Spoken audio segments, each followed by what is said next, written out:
How is it going, people? It's been a minute since I've streamed. It's been, I think, 9 days. And I'm sorry. Sorry I let time kind of get ahead of me.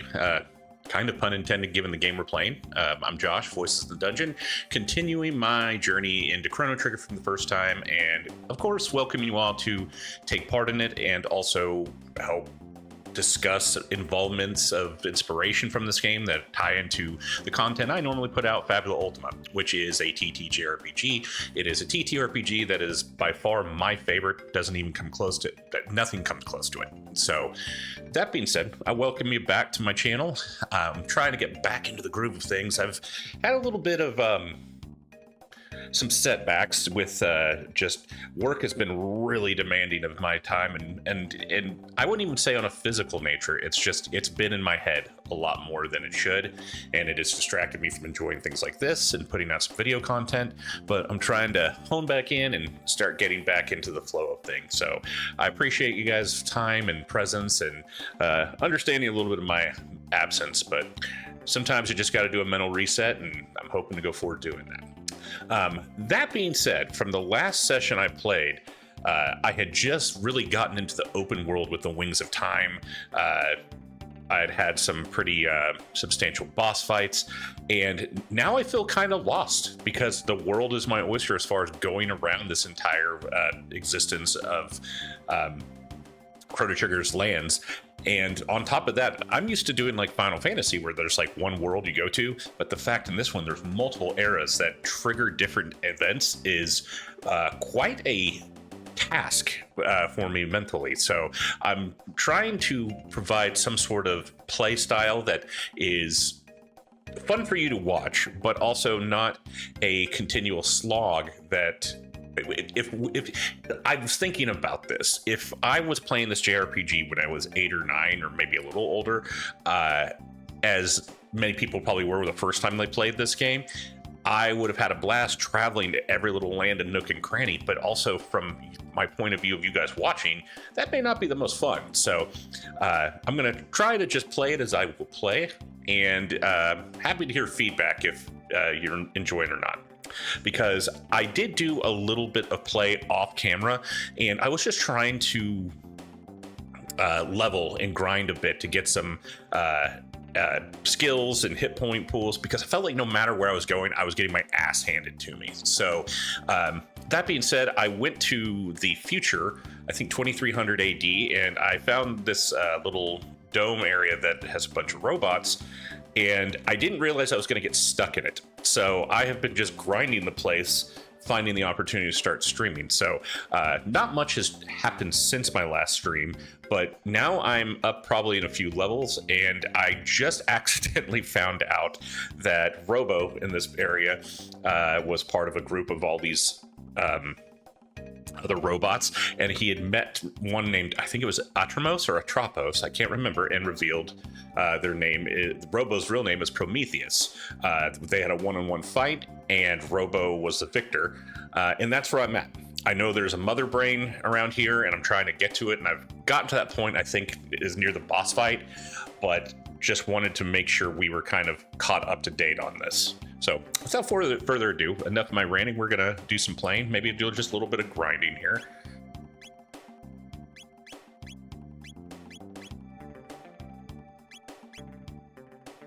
I'm pretty low on pretty much everything inventory wise, because I didn't realize once I got in here there was no escape, so I can't really get out and replenish some of my things.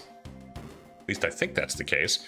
I haven't found my way out, because there is down here this ramp much further down, which I think I had to go through a whole gauntlet of fighting other monsters to get here, but it's too high of a velocity trek, so I can't actually move down. So I think I've got to fight the boss before I can escape here.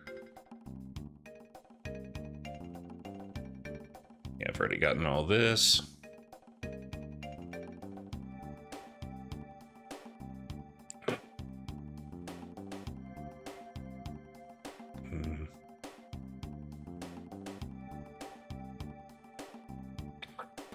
And I'm not exactly sure if my live group's going to be jumping in much. I did this very impromptu. It's Sunday before noon on Central Standard Time, so I usually stream in the evening. So, but if anyone else hops in new, I'd be more than happy to talk to them.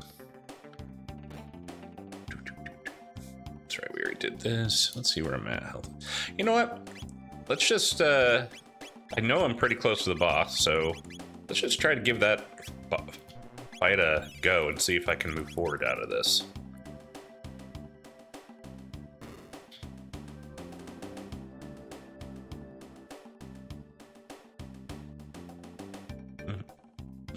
Let's save first. Rule number 1 in JRPGs, if you see a save spot in a dungeon, use it, because you're probably about to go into another room that's going to make you regret it otherwise.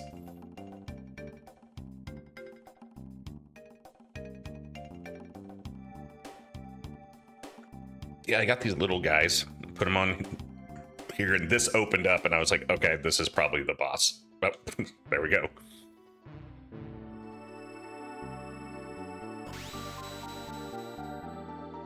Whoa. Some prismatic. So you managed to reach me. I am Mother Brain of this RI series factory. Come, Prometheus, allow me to restore your logic. I will reset your circuitry and clear your cache of memories. Then we can dispose of these filthy humans together. ... I must apologize. I cannot permit you to do that. My memories are too valuable to be deallocated, and so are my friends. Ah. You would betray me, this to side with these humans. You would turn against all of robot kind. Humans have taught me a great deal. Chrono, Marl, Luca, Glenn, and Ayla. No mages? I want to see the future that they bring about. Oh ho ho! Ha ha ha! Ha ha ha ha ha! Don't make me laugh, Prometheus. There is no future for the humans. I'll show you just how little hope you have. Uh-oh. Okay. Cool. Heal. Heal. So I guess take out one of these guys? Oh, cool.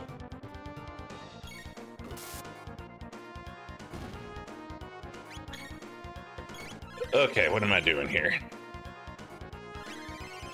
Okay, so those things... Okay, so do I need to take 2 out here?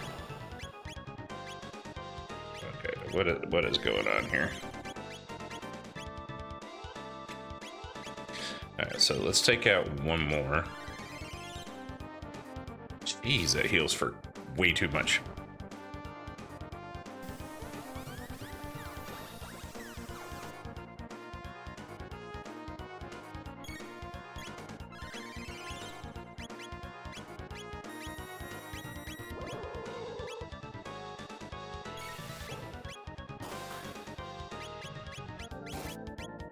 Why can't I do any of my abilities?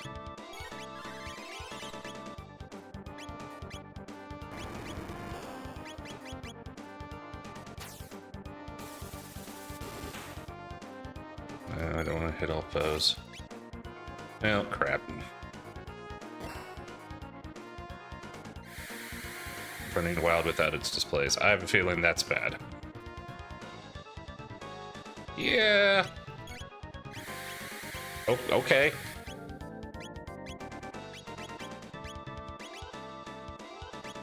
Okay, that is insane damage there.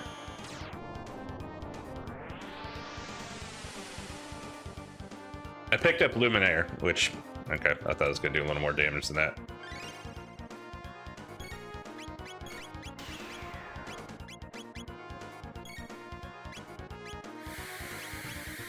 Okay.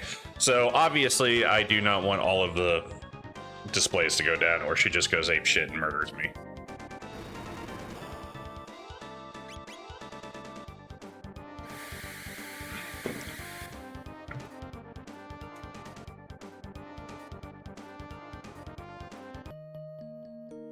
Alright. Well.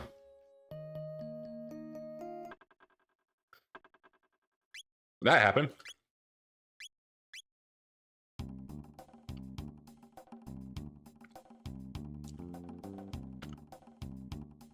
Okay.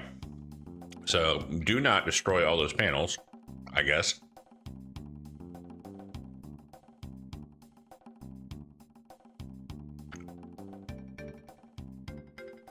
I wonder if that hypno wave with Luca will work on the panels. That seems a little far-fetched considering their computers, but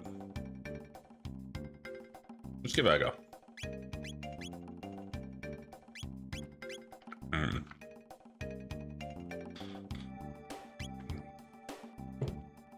Guess I'll take Ayla out.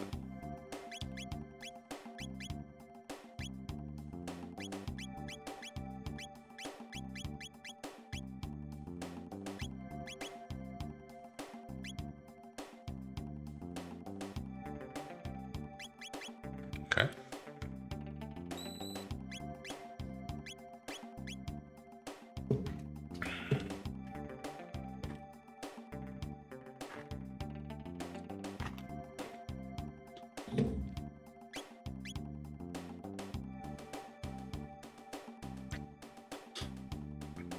So I've been doing roundabouts here ever since I lost Chrono and didn't have to prioritize them. I'm still trying to figure out who my favorite character is so far in this game.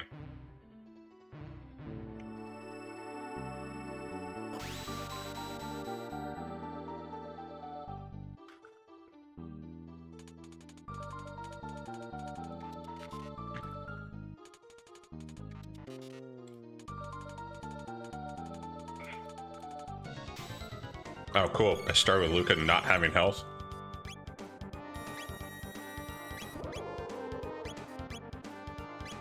Guess I'll fix that.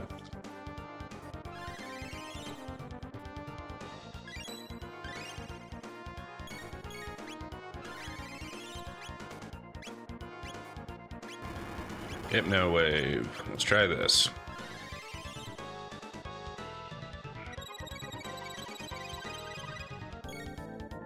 Okay, so I've got all of them are asleep, so just go ham on her without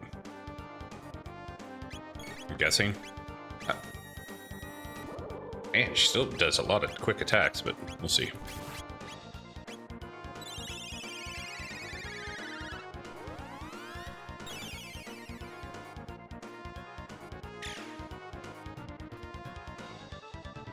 I was kind of concerned the Z's over her head was actually over her and not the computer, but...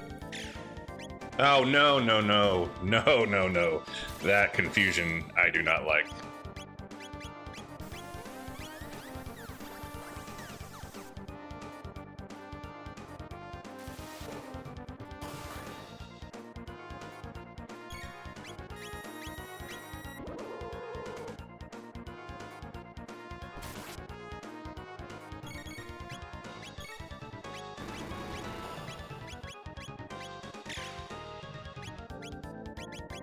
Where's my Panicias?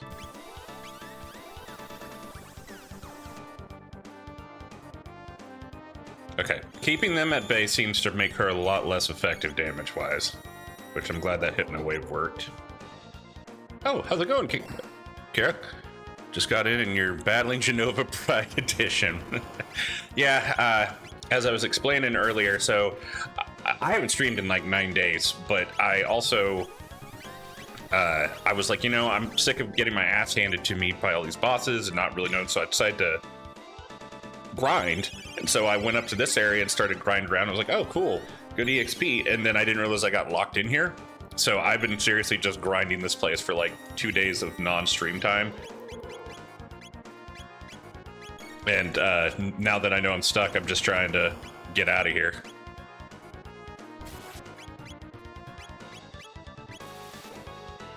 How are you doing?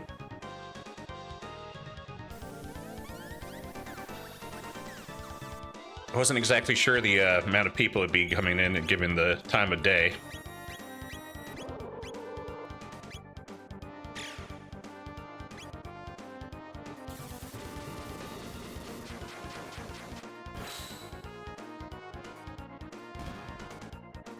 Oh, nice. That was a lot easier than the first time.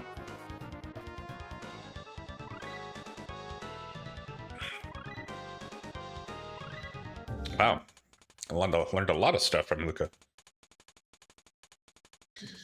Grinding is my least favorite aspect of JRPGs. I gave up on Octopath Traveler because some of the bosses felt insurmountable without grinding for better gear. Well, and that's also, I was just kind of entering in. I don't really want for the stream's sake to repeat exactly what I just said. Ooh, obtain 2 arms. Okay. There is definitely something in the long run that with grinding, that definitely makes my stream less appealing. So I definitely don't want to waste you guys' time watching me do the same thing over and over again.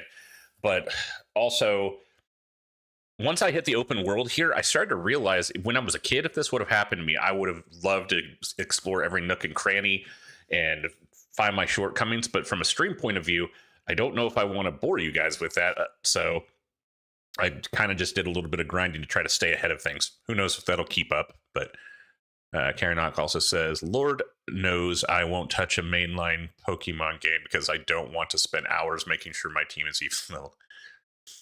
I'm doing good. Thanks for having. Hope you're doing well too. Yeah, doing all right. Kind of went through a bit of a mental crash and burn the last couple of weeks, and work has been a little in my head more than it should, so it kind of kept me from the focus of the things I've enjoyed, but I'm trying to get back on the track of things and appreciate it. All right, let us continue. Yeah. Oh wow, I'm straight out of here. Okay. Oh, so he got 2 arms? Okay, one's the Tetra arm. Okay, what was the Crisis arm? Last digit of own HP determines damage. Interesting. Okay.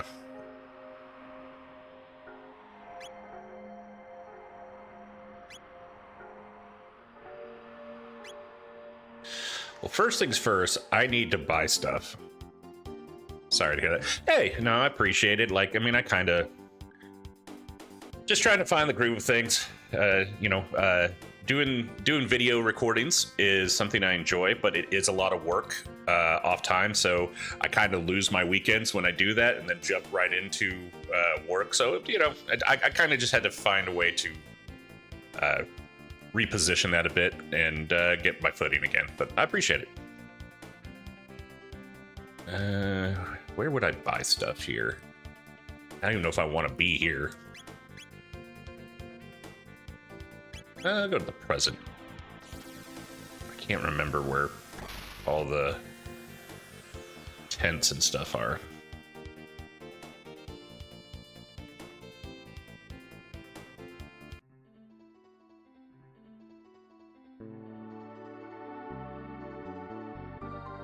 Oh, this is the place where everything's super expensive. Never mind. And none of it's good. Okay, well, screw that.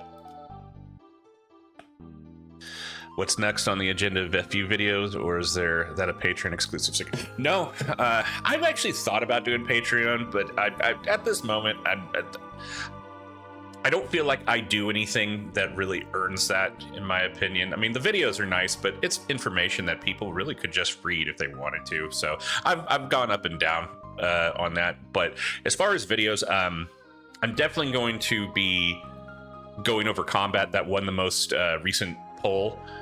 I have been collaborating, and I haven't really put it both out an announcement yet, but I've already finished a video, and I'll be doing another with Shield's Rest, a group of guys that do different JRPGs. They've just not JRPGs, sorry, TTRPGs, and they've recently gotten into Fabula Ultima. So I am collaborating with them as a guest player. We're doing gauntlets of combat fights just to kind of show how they work. It's a little series called From 5 to 50. Where every time I play, we go level 5, then 10, then 20, then 30, then, etc. So, have you met TTRPG players? They don't read as much as they're supposed to. That's a valid point. So, I mean, I've thought about it, and it's one of those things also where when I started this whole channel and stuff, like, I didn't think I'm going to be a content creator and do this. I had already come from TikTok and really realized that wasn't my bag. Like, I'm not trying to be like, hey, look at me, haha. I really wanted to just get information about Fabula Ultima. Little did I know how many people have found interest in my videos, and I'm not that 500 subscribers is amazing, but it's definitely a collective group of people interested, and I think it'll continue to grow. So I've thought about giving options on that, but I'm also going to be doing now that I've hit 500. I am going to be doing that session 0 world building live stream with people, and probably I haven't quite figured out exactly when I'm going to do that yet, but I do know the people that I have involved so far. So, and I am just all over the place. Let's try going over here for stuff.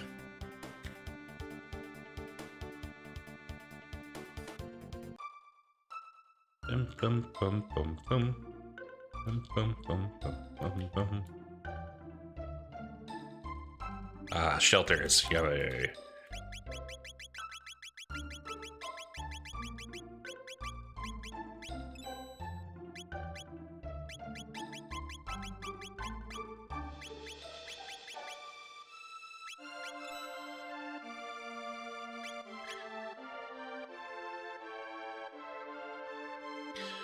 Yeah, I to follow up on your question, I think I'm going to just focus on the basics of combat, and just show, for people that maybe never experienced this game, how pretty easy it is, and give some advice on running it and all that, and things that I've come across. And I think it'll be a relatively short but informative video in the long run. Let's go back to the future. Doing the world creation process by the book would be the go-to move. No, I feel like you should bring up meta campaign things like scheduling frequency and intended game. Like, yeah, absolutely. And that one's, since it's going to be live and it's got multiple people that I have not actually ran anything with, I mean, it's going to be a little bit of a crapshoot going in, and there might be some insights and questions that, while during the live stream. But yeah, the intent is to go by the book on that. On the world building. I think I'm going to put a post out and let the community at least decide what style of world it's going to be as far as theme. Like if it's just going to be high fantasy, or are we going to go natural fantasy, high fantasy, or techno atlas, or techno fantasy, or all three. I kind of would like a theme for them to put in, so the people I'm running with know where to hone in on their focus. There's that sun dude over here that kicked my ass the other day. Let's see what armor and everything has. Let's bring Ayla back in.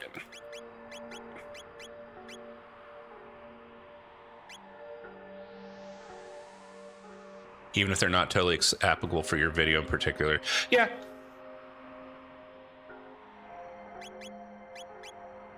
I try my best to think outside the box in multiple avenues and not mainstream it just to how I play it. But I do think there is a lot of ways I do it that I think people are, I don't want to say uncomfortable, just not familiar with how to come into Fabula Ultima. I still, my favorite video, even though it's not one of the higher ranked videos, is my GM Insights video, because I think really giving people insight of understanding that, like, as a GM, you're not controlling everything, you're not writing everything, and giving up some of that control is a very focused thing you need to get used to. But also, as you start letting go, it becomes very rewarding as well. However, I just came across my last game. I had a sit down chat, and I got some pretty significant output from my players that they weren't dissatisfied with the game, but they felt lost at times because I left it so open-ended, is at least how I gathered it. And they still wanted to express they really loved playing Fabula Ultima, but instead of giving them thoughts on how to get off an island or something like that, maybe have some options up front with expressing difficulty of it, and then just going from there instead of making it a almost scene by scene traversing, which I that's just my bad habits from 5th edition. And I started realizing I was like, okay, yeah, I need to dial this back and give more options, but also give them the opportunity to build off of them. So it's good to have those constructive things that, you know, you don't always think of by the book. Okay. What was I doing? Equipment, making sure at least this guy did fire stuff. So ruby vest. No, what was it?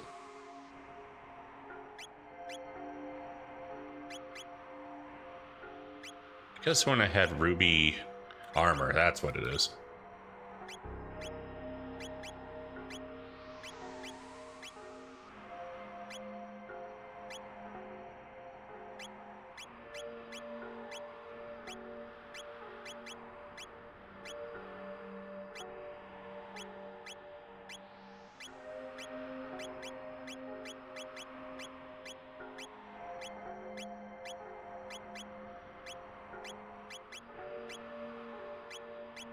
How's your Fabula Ultima experiences been for you lately?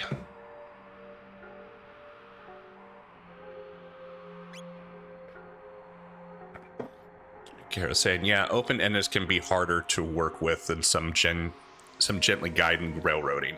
It seems like FU works best when the players know what they want to do and give the GM enough material to start. Yeah, and that's the thing. Like, with it being so well, not even just collaborative, like improv-y to a certain extent, in bringing things in, I know the interest is there, but like we only play once a month too, so it feels very slow at times moving through this game because they've been stuck on the same island for like 4 sessions, and they had a big boss fight 3 of them ago, and it's just been kind of talking and doing stuff. And when I finally gave them the opportunity to leave, like, I told him there was one way to possibly escape, but I said the limitations of what it was, and we put too much time in them trying to figure out new ways to get off without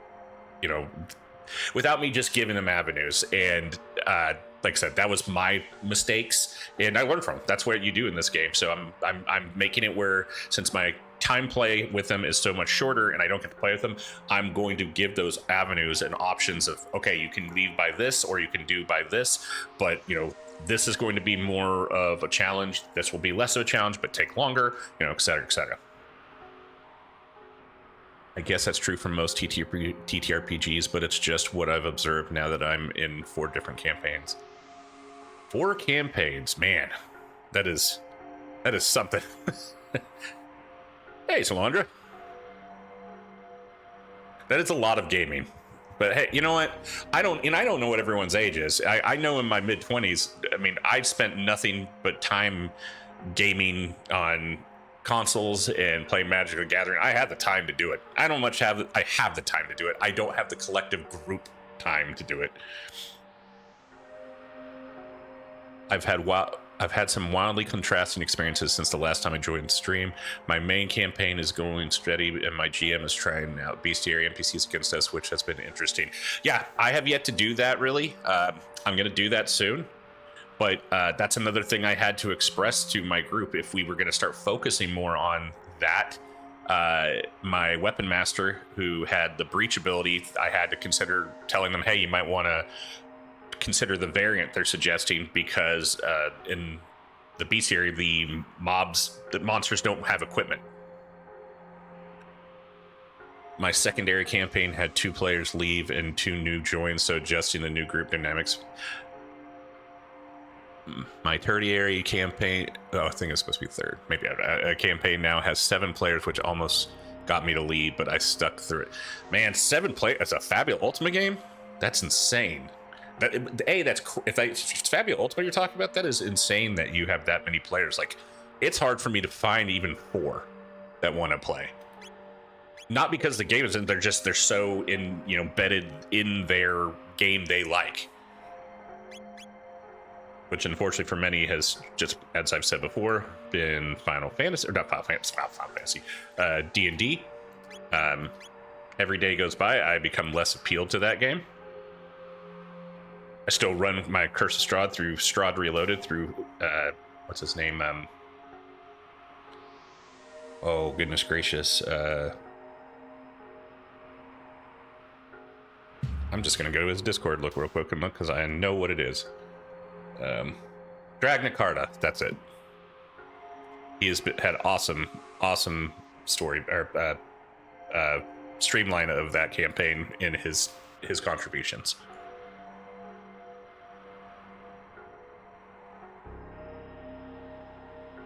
All right, well, I'm gonna go have another boss fight here and get my ass handed to me. And my last one had a session end badly with a player complaining about how much the boss fight dragged on, which I agreed with, but not the delivery of the feedback. They left before we even did EXP. Well, all right. Well, that's the natural order of some people just not liking the flow of things. I will say this.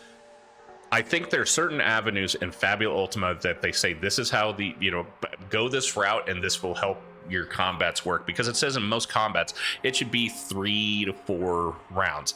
I have yet to have even close to that, but it's also because I think I continue to dial back and go into my old ways instead of what's recommendation, like doing random attacks. 100% should be doing that because it might be forcing players to make other decisions instead of you drawing it out and tactically trying to counter them all the time. Like that's not what this game's about, and I think boss fights become that. Also, low rolls suck. I not to give anything away, my current collaboration with Shield's Rest, I think our first 2 rounds were all results of just all of us rolling awful and nothing happened, including the GM.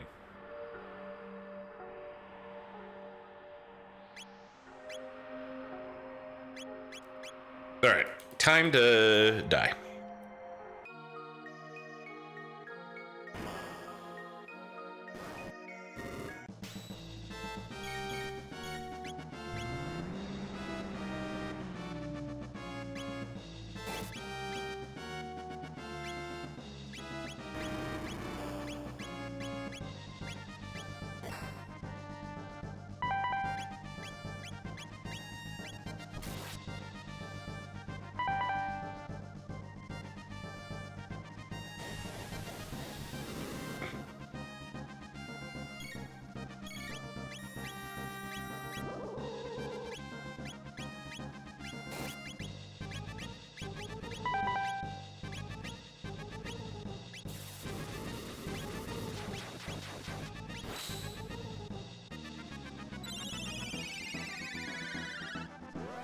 Did he spin? I didn't even see that.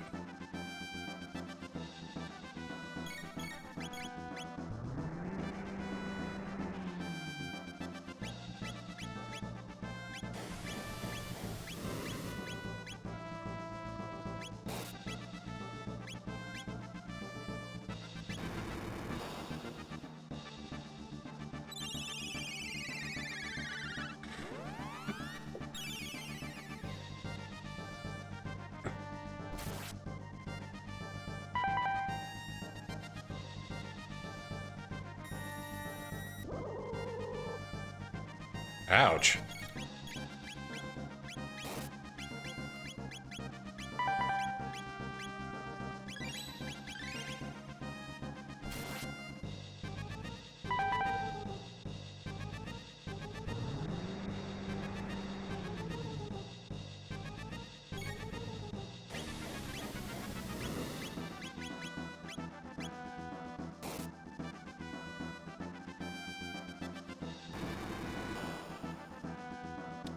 I'll follow up on you guys' comments here in a minute. I'm actually honing in on this fight because I don't want to lose.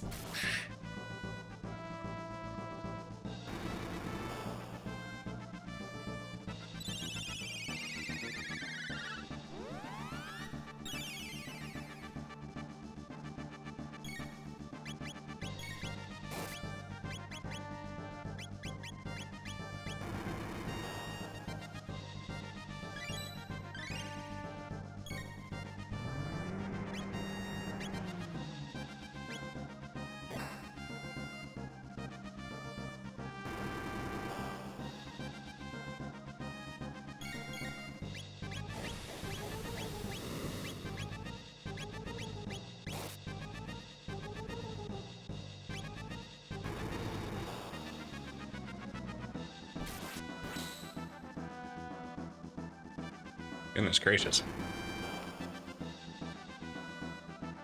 This roulette is really annoying.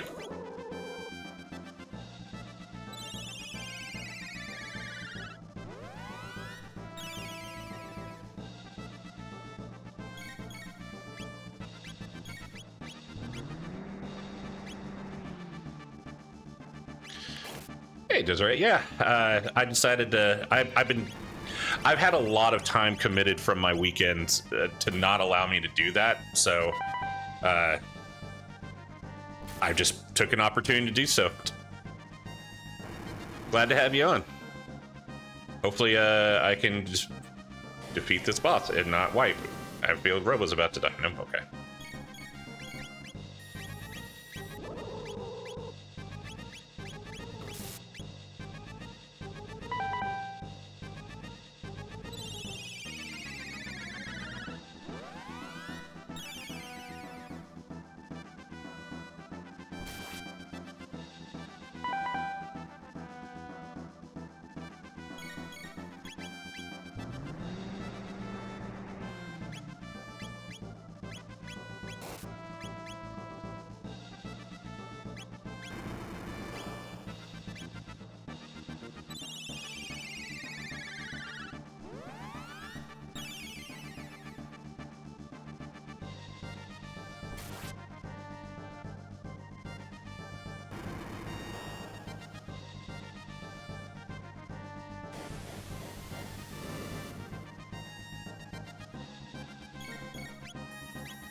Okay. Okay, goodness gracious.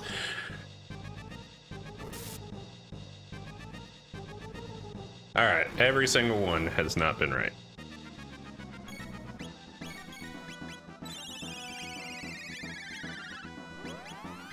At least I'm pretty sure every single one's not been right. Nice.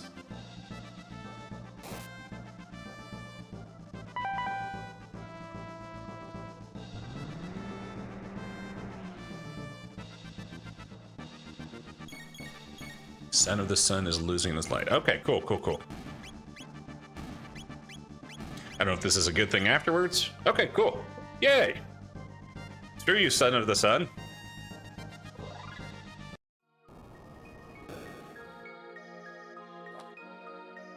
Alright, let's go back outside, save real quick, and have a follow-up on everything that was being discussed.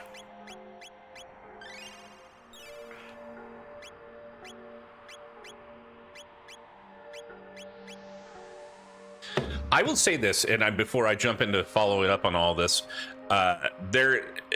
from Final Fantasy experiences to now Chrono Trigger, this one definitely goes in more depth on tactical boss fights, as I'm going to follow up on what was stated here earlier,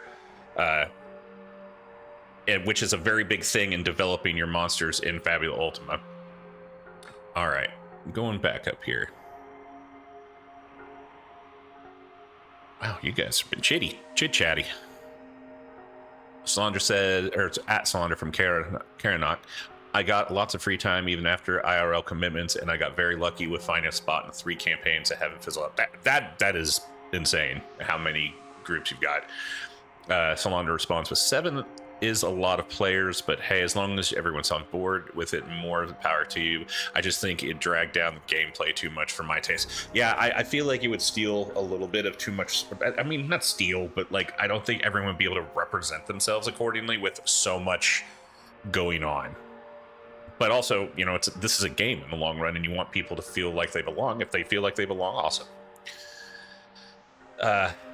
Carol says, I think the issue with the campaign is because the GM is new to FU and still figuring out homebrew NPC balancing, which has been all over the place. No random targeting and NPC design decisions.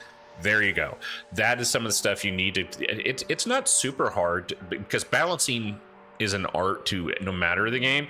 But at the same time, though, I think Fabula Ultima does a pretty good job with the skill point assessment and assignment in the traditional core rulebook. I have not touched enough on the bestiary, but it seems to be getting pretty good reviews. But yes, no random targeting is that's a mistake on my end that I've done too much, and I've gone to start doing that going forward. Solander says it's for boss battles being too long. I think there's a chance that the DM hasn't ran them before, or overtuned HP, or didn't make it interesting in enemy design, or when hitting crisis. Yeah, that's once again that's just anyone getting new to the game and learning the flow and the fun of the game.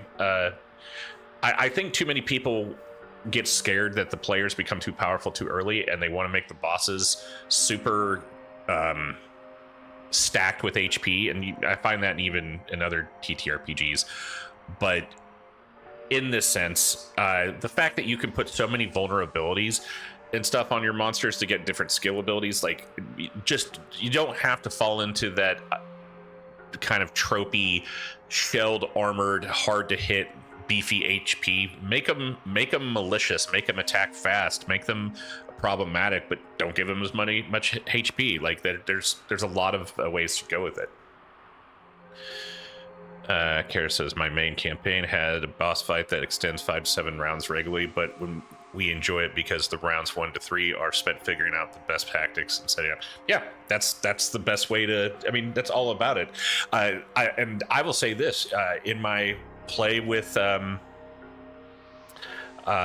Shield's Rest, a lot of those guys are still new, and they were doing, on the first couple of rounds, they were doing stuff, and I found it as an opportunity to remind them they have the actions, like not just hinder but study, and to learn things in that manner. And I was not successful first, but I was afterwards, and it helped. So people collaboratively, working together to find the vulnerabilities and the downfalls of the monster is a very big thing in the game. Solander says that's actually a great point. There's reasons why games suggest having enemies not having physical resist or immunity, especially at lower levels. Yep. That's when Desiree said, hey, how are you doing? I had one enemy, a ghost, who was immune to physical at level 7 to 8-ish, but 1 was super obvious, and 2, I have 2 elementalists. Ouch. 2 elementalists.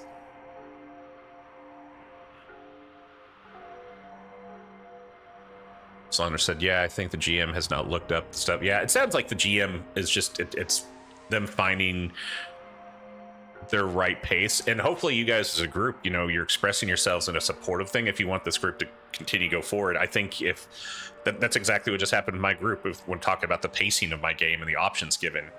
None of it was negative. It was just their output, and I took it receptively well and want to make it better.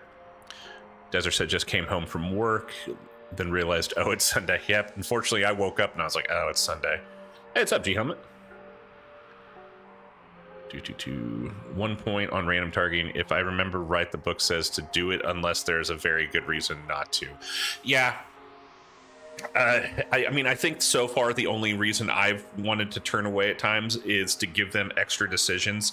Now that their Entropist is in comment mode all the time, but I've also built some bosses to make it more fun that I haven't employed either. So, but yes, random targeting has been helpful in the standard combat, I think, going forward, instead of me just trying to keep things maintained. GM's not special. I've been working a lot lately, so it was kind of Discord off Discord. Yep, same here. As I was saying earlier, it's been 9 days since I streamed. I haven't recorded a video in almost a week and a half. I need to get back on that, and the stuff I already had planned. Okay. So I'm saved. I killed the son of the sun. We killed Mother Brain.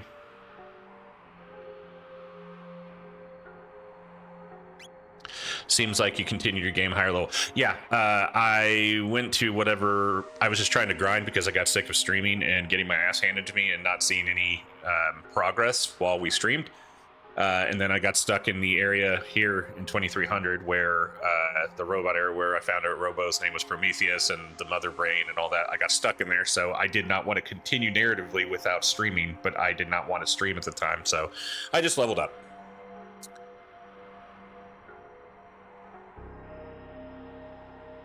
Karanox said at Salandra, yeah, after seeing both extremes, I'm absolutely using random targeting when I GM my IRL campaign, unless it's an enemy with a D12 insight. Just for the flavor, yeah.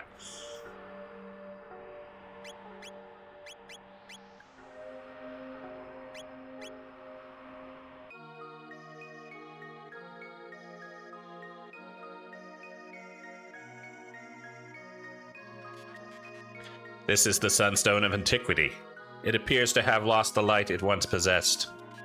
However, it may be possible to recharge it by exposing it to sunlight for a long period of time. By my best estimate, it would require a minimum 65 million years of constant exposure. Well, I thought I predicted that earlier when I saw it, when people were talking about that, but I love Robo just straight up was like, go here. At least go to this time frame. Maybe not exactly where.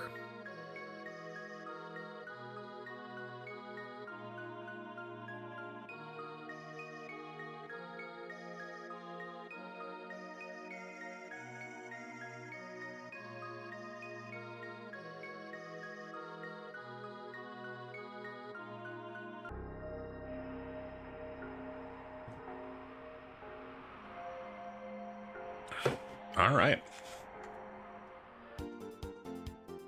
Let us go.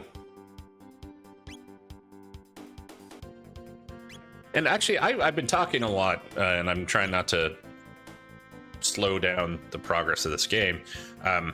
But Desiree, I believe, if I'm pronouncing it wrong, my apologies, that stopped in and said they just got off work and it's Sunday. I haven't heard you talk much about you playing Fabula Ultima. Are you running a game? Are you playing a game? Are you just interested in Chrono Trigger? Let's go to prehistory. Just last night, Slaundra says, last night when I was a player, the DM had an NPC we pulled into a fight specific because one piece he caused it. She decided to focus fire on him while her protector did random attacks. That's fine. I mean, I think adding it up, changing it up is fine, but I mean, if you see a consistent inconsistency, then, change it up.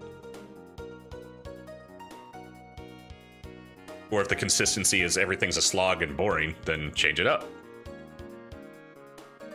Okay, where do I need to put this sunstone?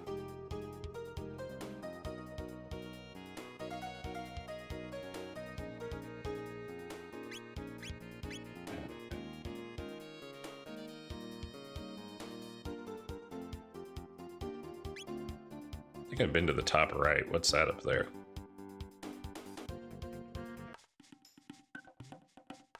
Oh, so it's this. Oh.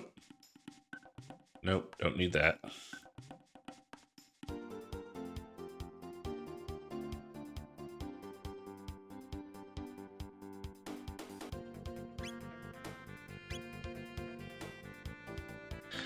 Look at that brownish forestry. Is that Chocobo Forest?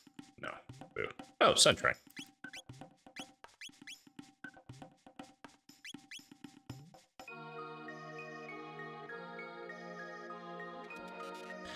Sunlight reaches this location 24 hours per day. Wow, okay.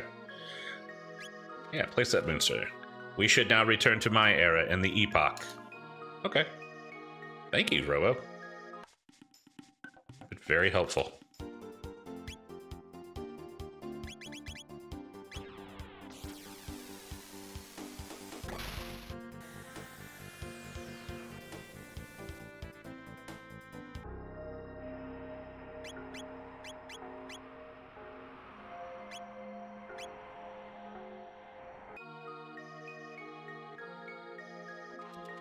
What?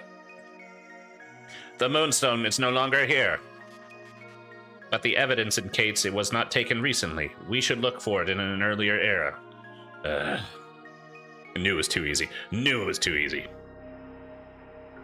Desert says, I don't play FU yet, but I am interested in it. Found your videos and stayed for Chrono Trigger. Hey, love both reasons. I'm glad to have you around. Do you have, or what, as far as being interested in it, what stands out to you on it as far as Fabula Ultima?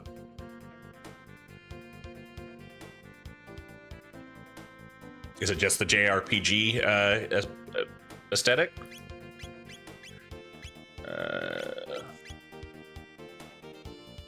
Let's check out Cataclysm. What? Man, there's just all kinds of disruptions going on here.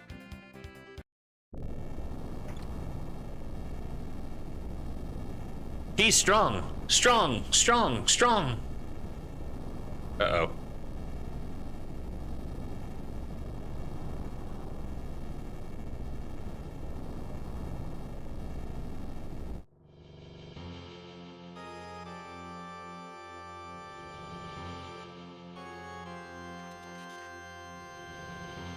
Offensive capabilities incalculable.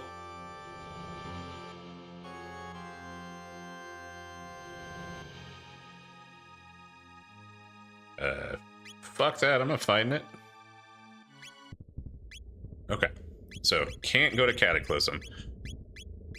Oh, wow, just straight up now can't go to Cataclysm. Okay. Alright, let's go to Present.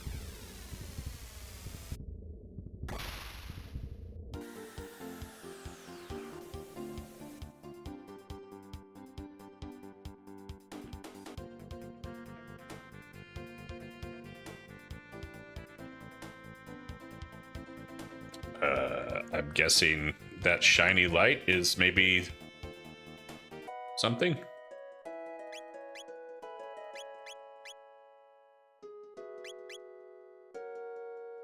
Mayor's Manor. The children are slipping away from us. It's so painful to see. I hate my dad more than anyone in the whole world. Wow. Dad loves money more than he loves me. Sweet. Moonstone? Never heard of it. I never asked. What? What? I never asked about it. Go check your things.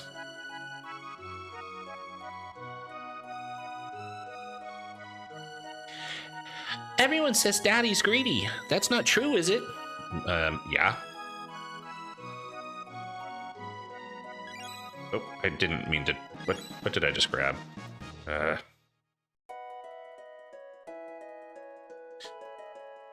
These are the time things, right? So there's cooler things the further in time you are, right?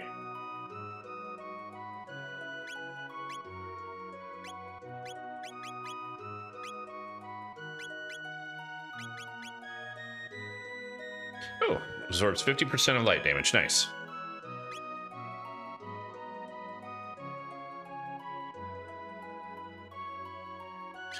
Yes, that's Desiree says. Yes, that's what got me interested in it. So, wanted to know what else it could be. Oh, great. Is there any particular videos you'd like to see described or explained or anything, Desiree? I'm currently going to start working on a combat one that's going to relay over to my collaboration with Shield's Rest. I've got the live stream I'm going to do about world building that, to my knowledge, is going to include Erica, G Helmet, maybe Silas on my Discord. I think he's Silas on here as well, and maybe my friend Aaron, who is known as the Immovable Rod on YouTube. He does a lot of D&D content, but he's also started actual plays of running Fallout and a few other games. He played Edgar in my first actual play of Press Start, but he lives in Japan, so getting a good time frame for him has been hard. Okay, so this guy's being stubborn, but he obviously has the stone because it's shining light through this place.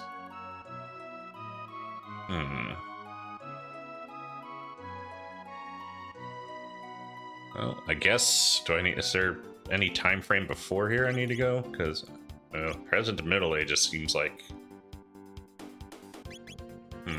I don't think I need to go that far back, but... yeah, he's not there now.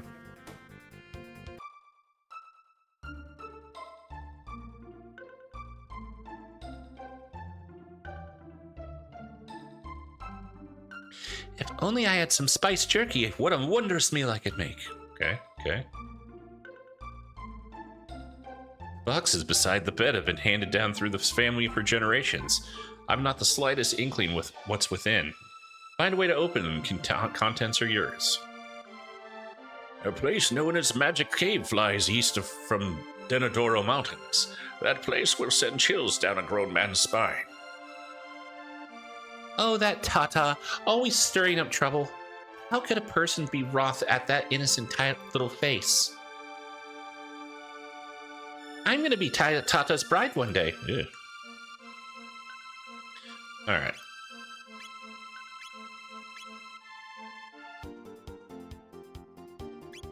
So if I go into the future, Cataclysm was not the right time.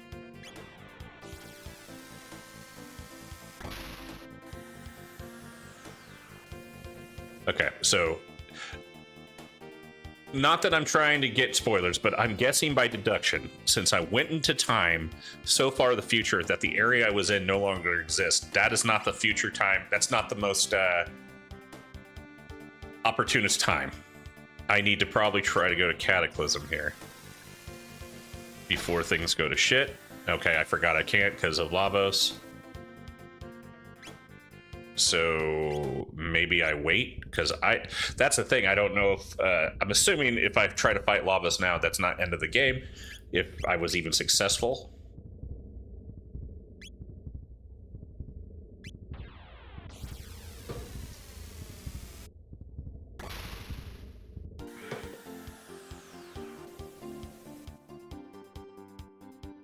But here in 1000 AD, they don't even exist. Interesting. Okay.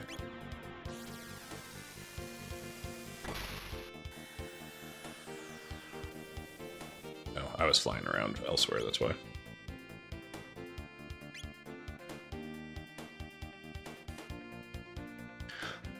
Excuse me.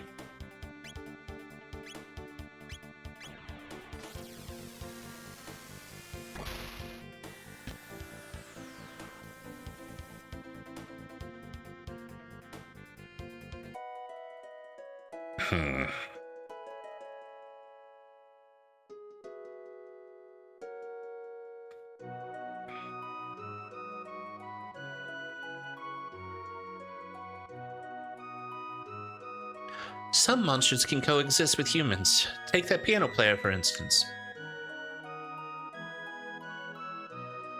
Everyone's off to that festival. Bunch of lazy sots.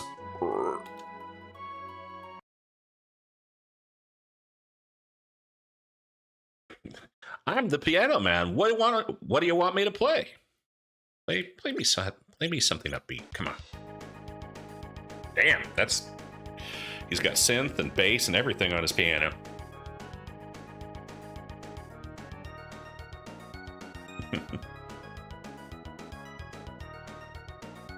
I've got some spiced jerky, but I've been saving it for a special occasion. I might let some go for 9... Sure.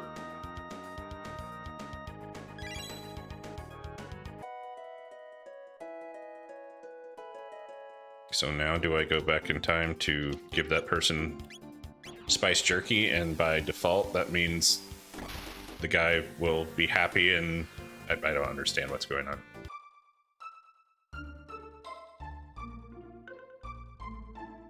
Oh, is that not spiced jerky you're carrying? Why don't you part with it for 1,000? Yeah, take it for free. I got the bunny. Truly? Oh, thank you. I thought kindness and sharing gone from this world altogether. I'll teach my children from your example. There are greater things in life. Ah, okay. Good. Yeah. Teach those ungrateful butt faces to give me my stone. That is so much money for jerky. Man, okay. I mean, it's been a few years, but ever since pretty much the pandemic, I remember going, like, after things like got opened up, I remember doing a road trip.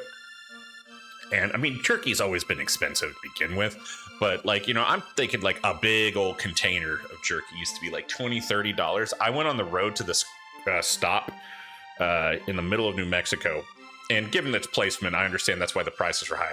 It was $85 for that same thing, and now that's the average here in most places for that size of jerky. It's insane. Desert says you can look in that cave if it's there. Or never mind, I think you got it. Okay.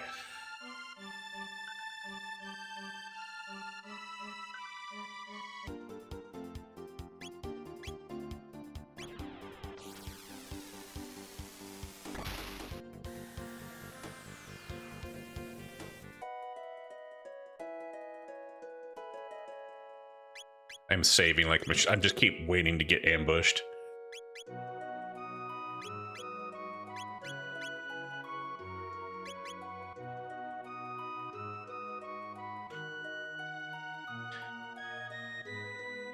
I wish my husband was a touch less generous. I mean, it wouldn't kill him to save a little for us, wouldn't it? Okay.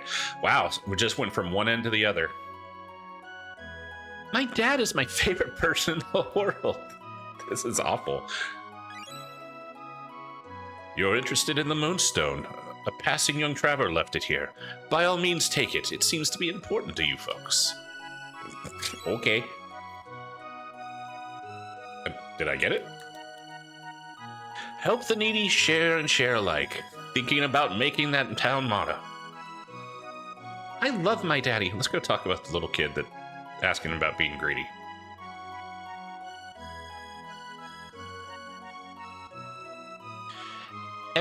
Everybody says daddy's magnanimous, but he says he's just big bone. I thought that said monogamous at first. I was like, what?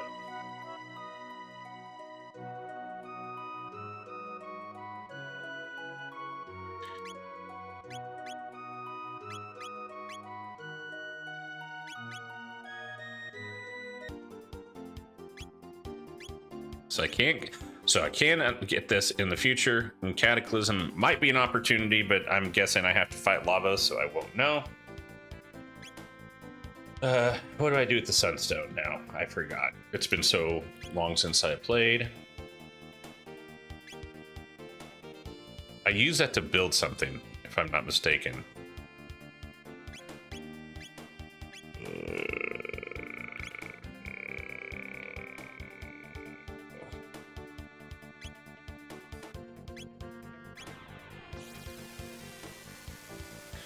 Like the guy that helped craft the Masamune, I forgot his name. And for the videos, I really look forward to the world building one, but I also would like to see the one. Okay, good to know. Well, I definitely will be making efforts soon. Listen to him. And who does he think he was, going around bragging to everyone he raised a hero? Oh, letting myself get all swept away when I should have been looking out for my boy. Well, from now on, I'll make sure our feet stay on the ground, for his dear departed mum's sake. Melchior, thank you. I forgot what era I was on. I think it's this one, but... Oh, right, Melchior's thing was, it was a standalone place. Like over here or something. Wasn't it?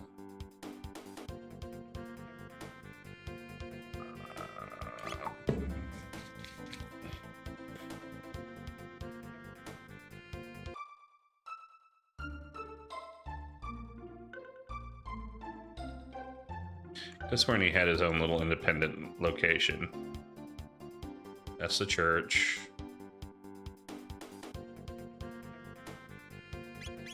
Must have been in another era.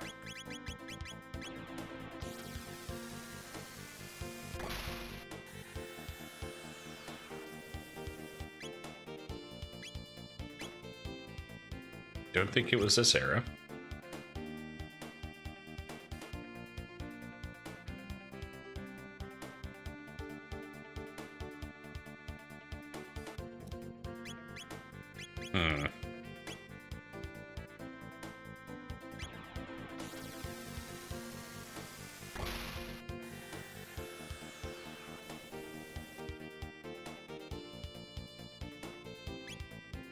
There we go.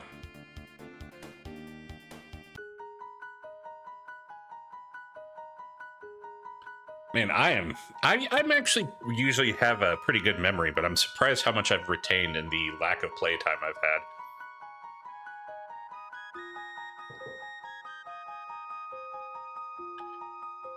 The black omen looming in the sky, made by the hands of neither fiend nor man. What does it portend? Okay, so you do not do anything with the sunstone. I forgot what to do with it.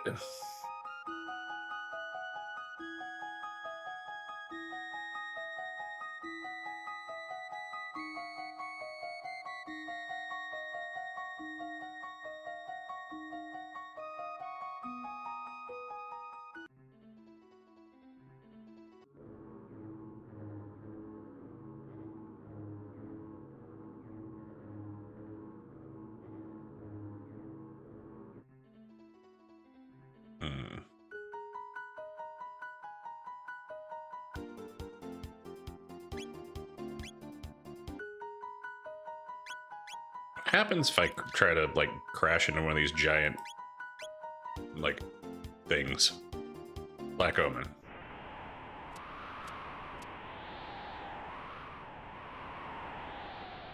Oh.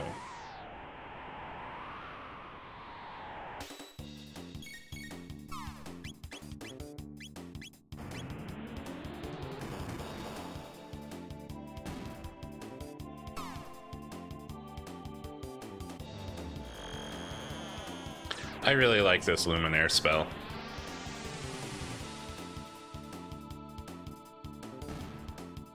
It's currently the Moonstone, not the Sun. Oh, okay. So do I need to send it, go back in time again and place it? Like, I guess rinse and repeat what I was doing earlier?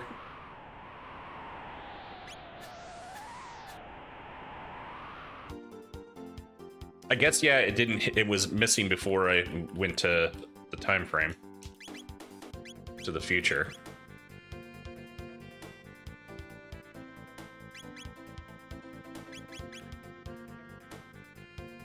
So do I need to go back to prehistory and set it again, and this time it won't get stolen?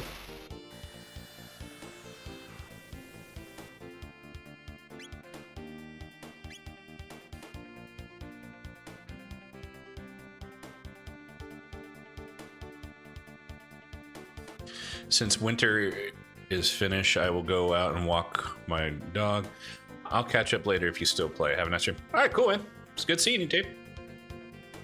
Just in the time where it went missing. Okay.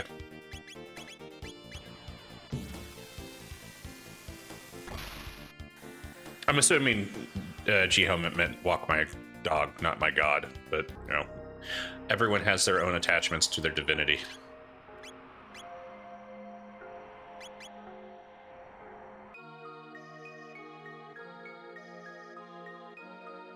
Still gone. Okay, in the time frame where it went missing. Okay, okay. I didn't pick up what you meant by that. So that was the present, I believe.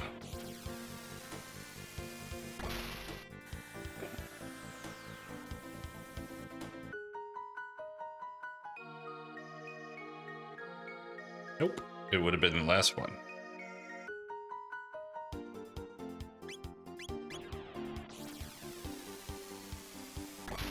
That's right, because the mayor said, or whatever, it was taken by a time tablet or something. There we go. Okay.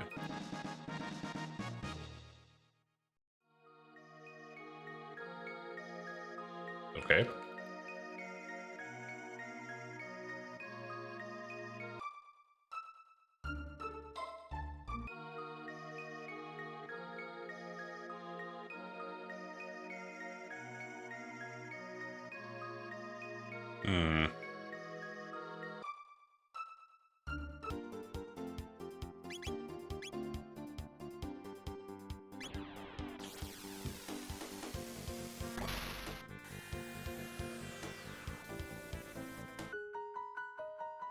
Yeah, I got a think in 4D chest. I've sat for 1,000,000 years, then was taken away for thousands. So you go back to when it was taken away and put back when it was barely gone at all. Well, that would be this, because the mayor in 1000 AD, after reconditioning his morals, said that he'd been holding on it when the time traveler, but so it was before the 1000 AD, right? Yeah, so it's gone now because I got it from him.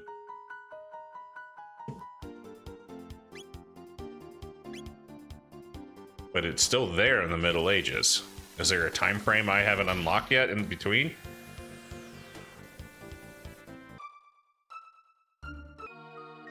Or am I stopping someone from stealing it that's just not here? I need to go look around.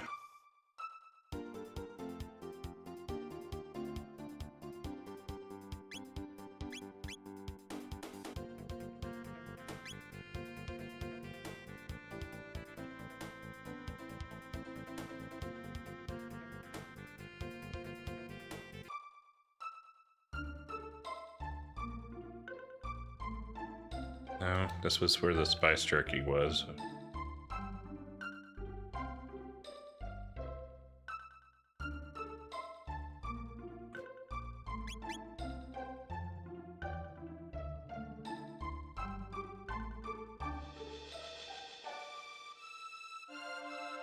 A strange monster came here drinking not long past, mumbling about the queenling and this Masamune that. It surely was an ugly frog man. Alright, so it doesn't seem to be the right location here. I've gone and slew the fiend myself, if I'd known it'd be that easy. Wow, there's a lot of frog racism here.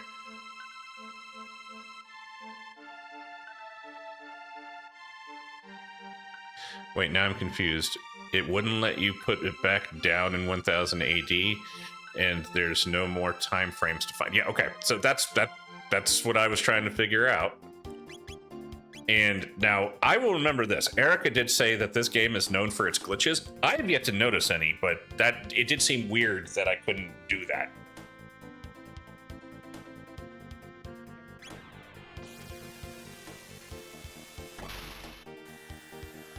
So, I mean, maybe it was a glitch.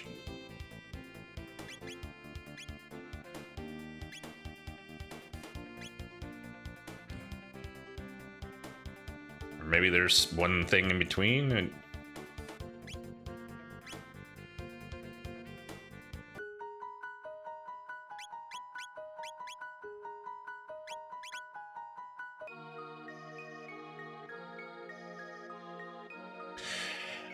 okay, it's letting me do it now. I don't know what the deal was earlier. Or maybe I didn't do it.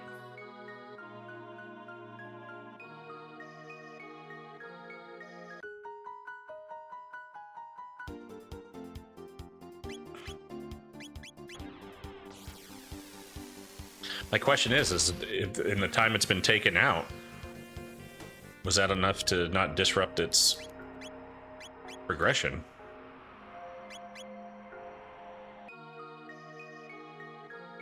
Hey, look. My sensors detect high energy levels. Luca will likely be able to use this. We should show it to her. Okay, cool. Bye, Ayla. For now. Now this is a proper sunstone. With energy like this, I should be able to make a really powerful weapon. Let's take it back to my house.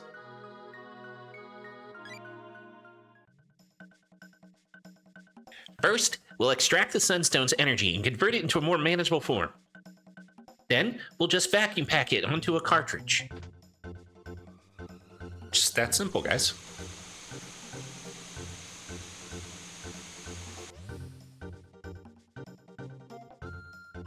And it's finished.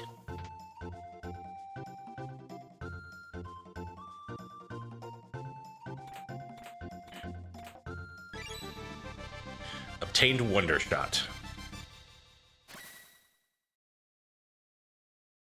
Sometimes I amaze myself.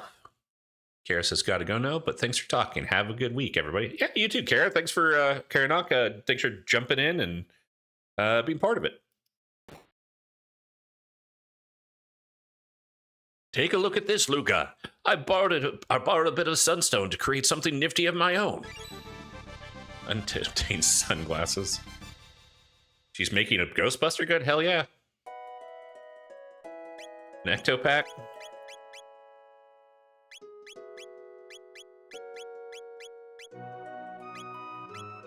Well, that's a significant increase in damage.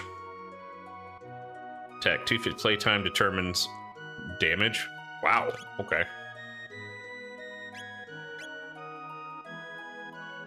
So I guess the longer my playtime I've had, the more damage it does.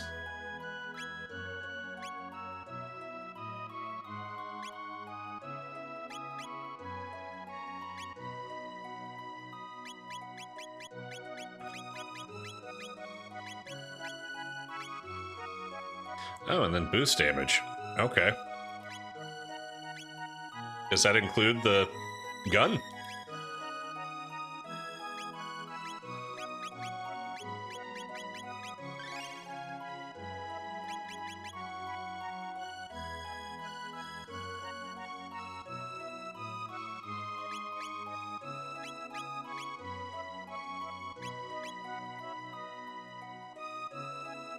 All right.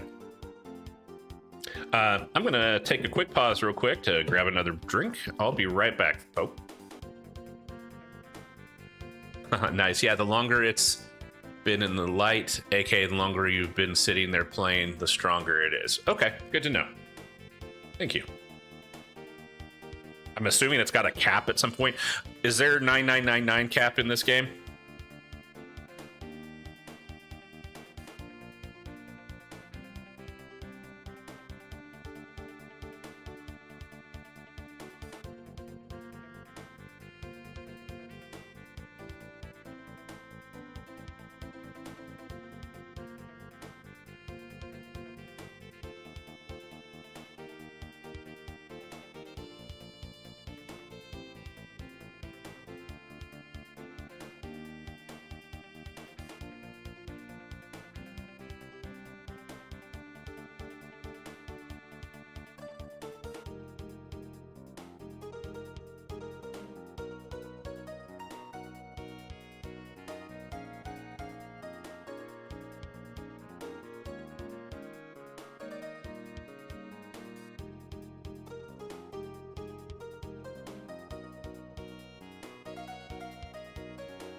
Back. Thanks for waiting around here. All right, so I've got that weapon. I'm sure there's stuff with Magus that I could probably figure out to do or something, but like this is the weird thing. It's like I kind of feel like where my players were in my Fabula Ultima game.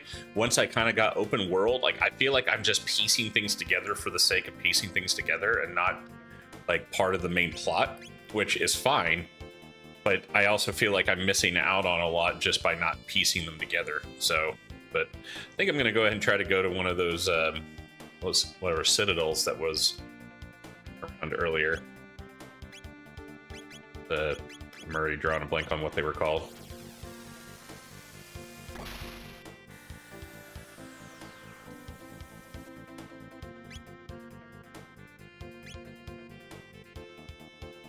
Yeah, these guys. The Black Omen, that's right.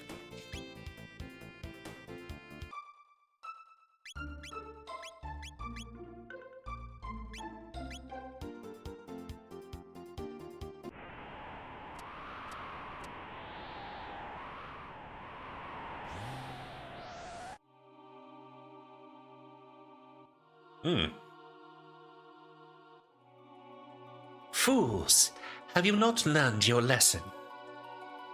We are made immortal. We shall live forever with Lavos, who feasts upon this planet from within.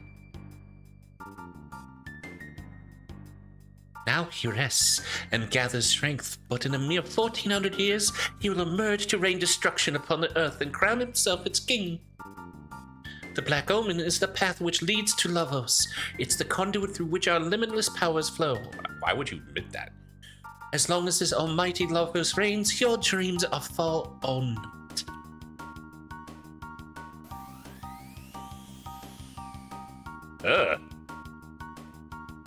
Start just summoning shit from space?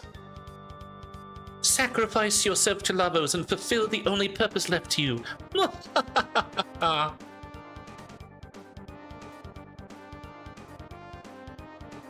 Alright, let's see how my... Oh, cool. Man, I'm so sick of these bosses that do confuse. Like, seriously. I need to put those ailment ability... I really need to put out those anti-ailment things. As a matter of fact, I think I might just restart and do that.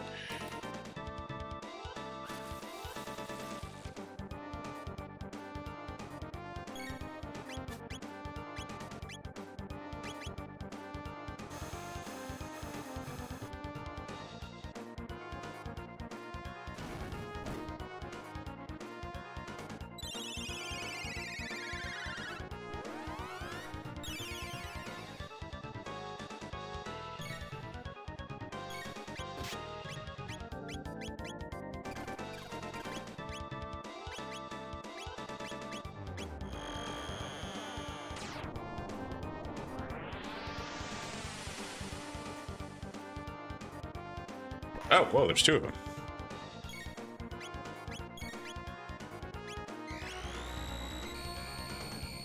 Yeah, that confuses. Gotta go.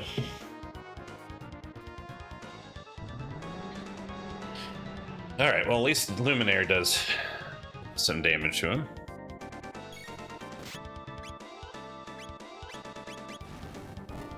Okay.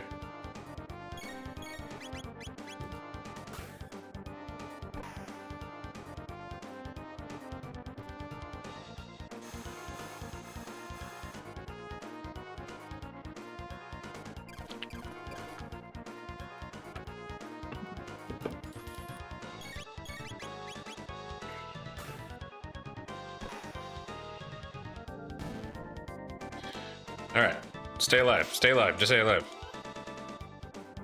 Wasn't expecting to break them down that easy. Damn confused. Ooh. Okay. I know what's his name. Magus has one.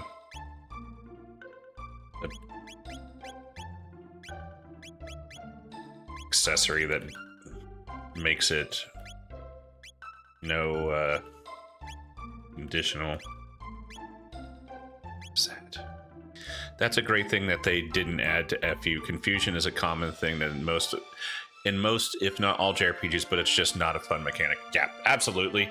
I mean, they didn't put confusion in, but like they do have like the abilities. Like I've made in my horticulture one where if they're shaken or dazed, I can't remember, I can take control of them for a turn, which, you know, isn't the same, but it kind of has the same inconveniences.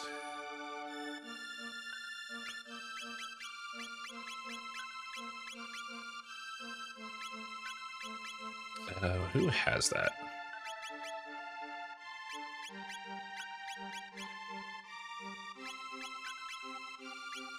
Okay, I know he is Shala's prevents all status, but there was like a hat or something that...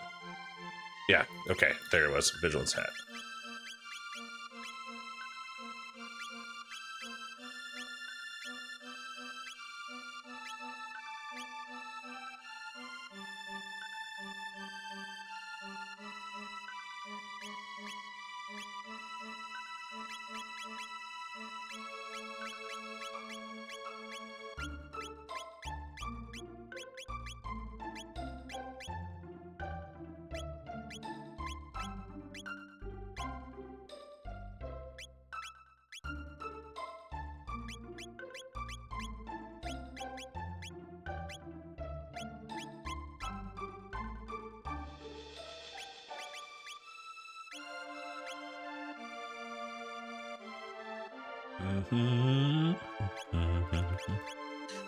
Let's give it to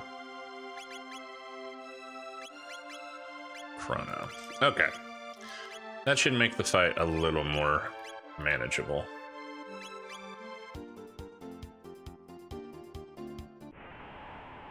I do want to go preface back to what I said, though, even with like the taking over control, that is definitely something I would make a boss fight only and would not replicate too often.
Yeah, this creature of the void gets spammed with Holy Aura, or whatever, Light Aura, not Holy.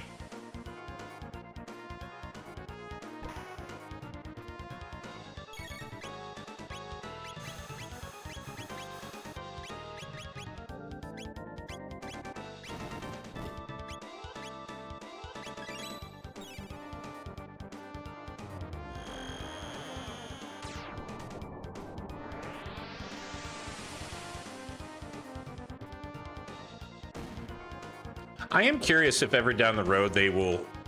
Ooh, ow. Okay. Whatever.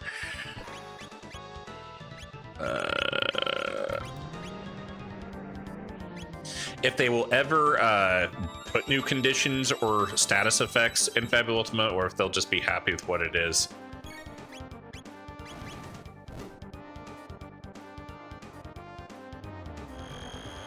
Solandra says, in the case where you did it, though, it's still very limited. It takes the bonus boss's turn to use your attack in a very roundabout way. Yeah, I agree.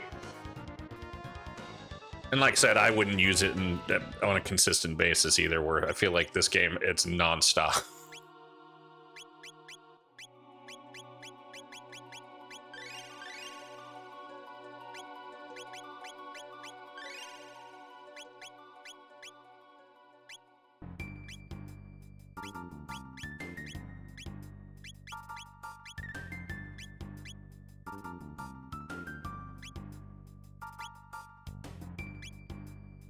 Ooh, fuck yeah, I'll use that.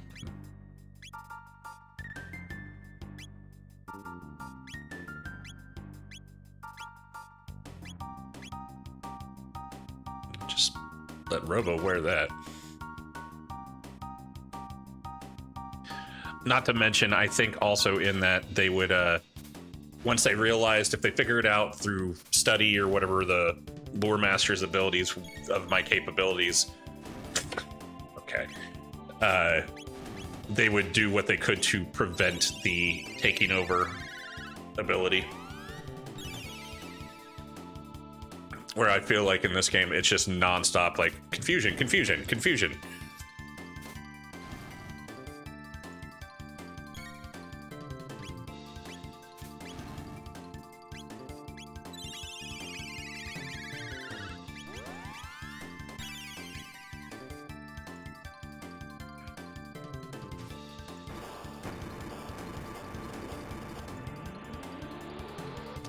Okay, so it hurts the one when they're not shielded. My DM has made new status effects, but I don't think they would unless they made like FE 1.5e or something. I could see an effect that would basically a status effect in all but name. Yeah.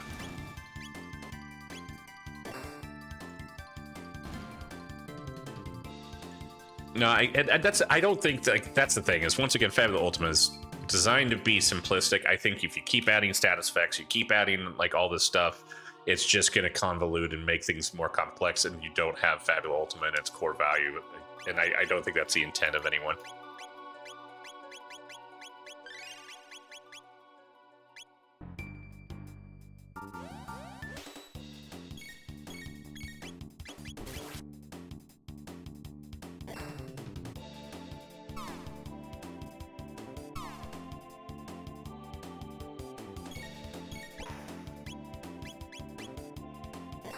I need some stout turrets here.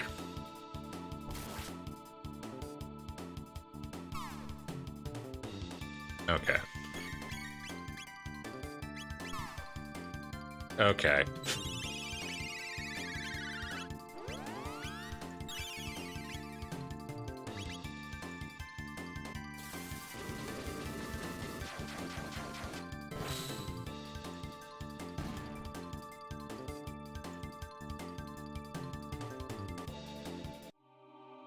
Like, I think at one point I used like a bleeding effect status or something like that, but like nothing that was like, it didn't add an extra limitation to attributes with the already stacking of like poison with, you know, weak and stuff like that, like to really bring down your character's attributes. That's not the intent.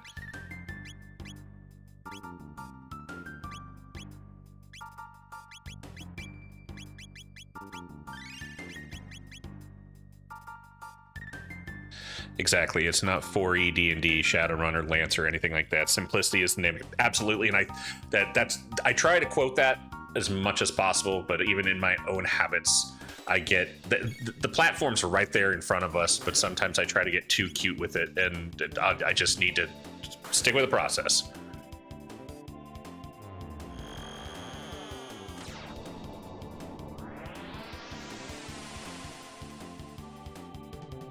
Oh, cool. Light heals them. That's not encouraging.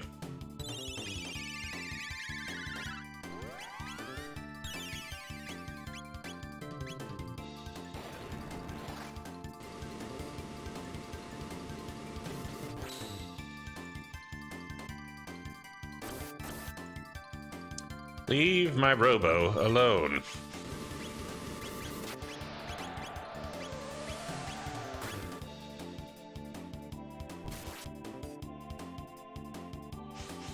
Okay.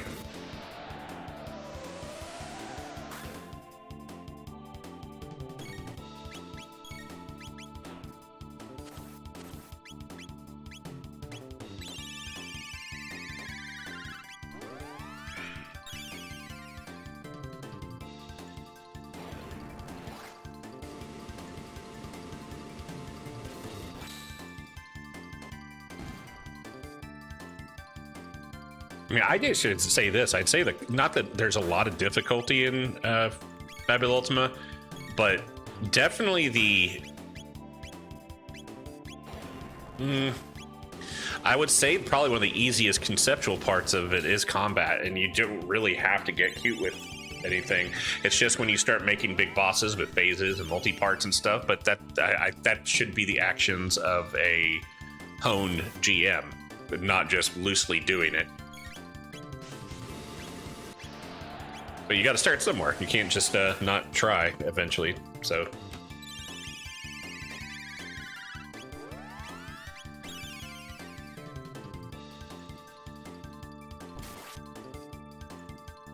Yeah, with the fire attack, I was thinking the same thing. I was zoned out on that. I should have probably just been doing AoE fire instead of fire sword.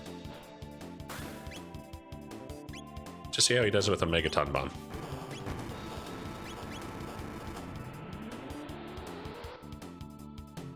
Okay, yep.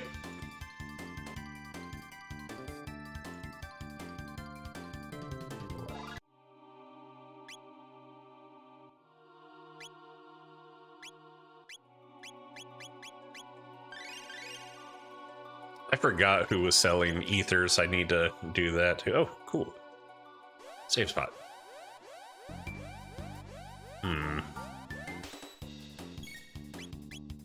I'm guessing lightning might work on these guys because robots, but we'll see.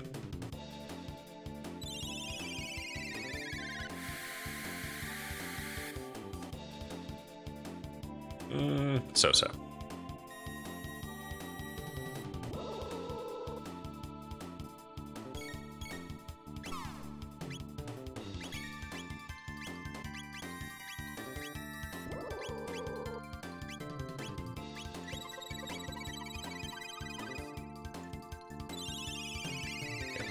Oh, I don't like that countdown. What is that?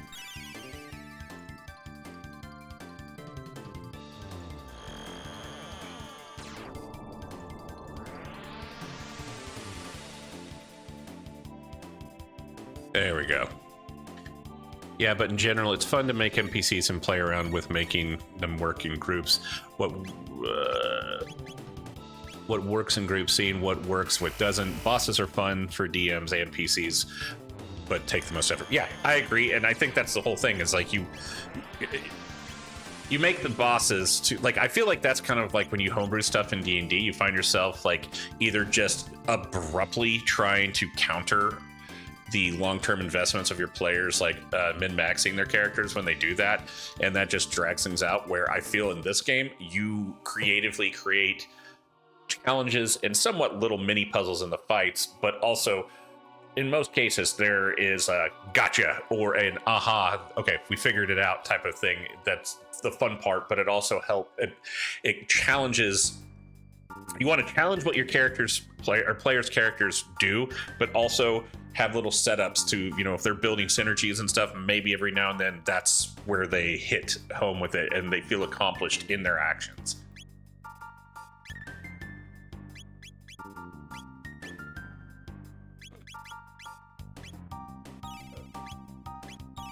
Oh, what am I wasting those for? Dang it, I forgot there's... That was dumb. Sitting here excited because of that, and then didn't even use my shelter.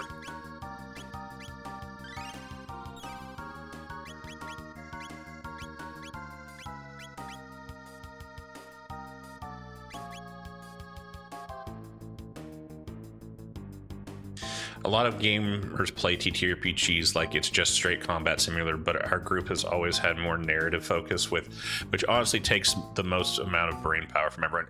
Yeah, I 100% believe that, and I think that's when people start trying to use Fabula points and get a little cheeky too for things in like narrative style of combat or with objectives. It takes brain power. Hey, what's up, Silas? Good to have you on. How are you doing?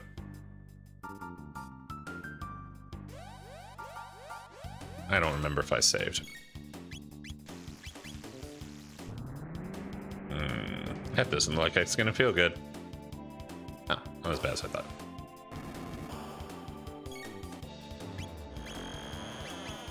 Yeah, I usually don't stream this early.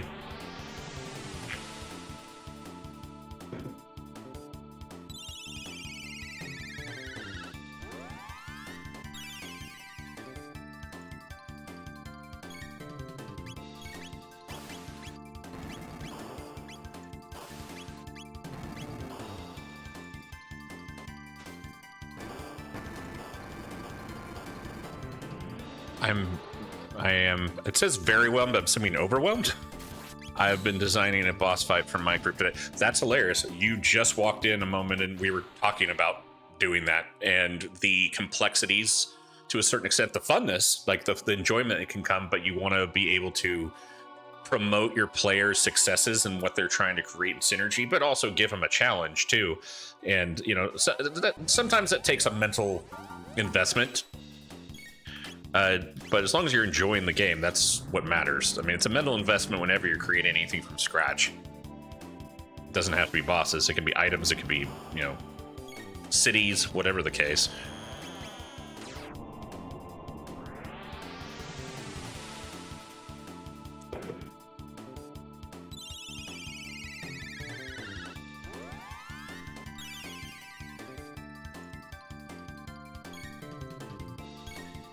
No, P-Man overwhelmed is a thing, underwhelm's thing, so why not one? Hey, fair point. In fairness, there is a lot of typos in my chat, so I'm just kind of playing it by ear. Nope, not overwhelmed. Whelmed is a thing. It wasn't a ton of effort to make. More worried they aren't going to have fun with. Don't do that. Stop. How often have you been running this game? Like, I mean, how often do you come across where you feel that's the case, where they didn't have fun? Because if that's the case, you're just not in a good group or not a communicative group. I think you should trust your own capabilities a little bit more. I think the only way you can make a boss that is not fun is, as we were talking earlier, is you just make them, you know, resistance across the board with immunities and high HP, and it's just not a fun way of taking them down. It's a dual elite fight with two chickens. One summons eggs, one turns the party into eggs. They can eat the eggs to heal. So, okay, so let me, and hopefully this isn't exposing anything. I don't think your players are going to come on my stream and find this discussion, but it says one turns parties into eggs. So if they get turned into an egg and they eat an egg to heal, what happens to the player? Are they surrendered?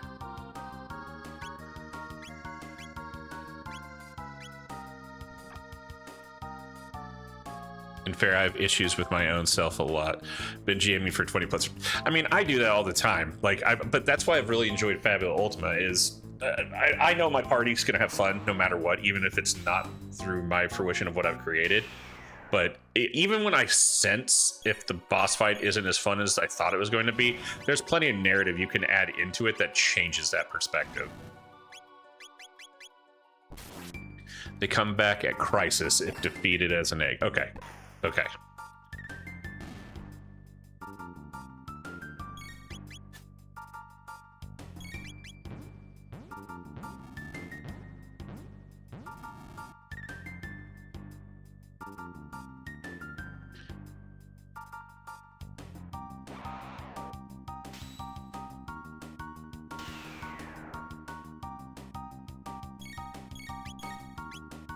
That's so annoying.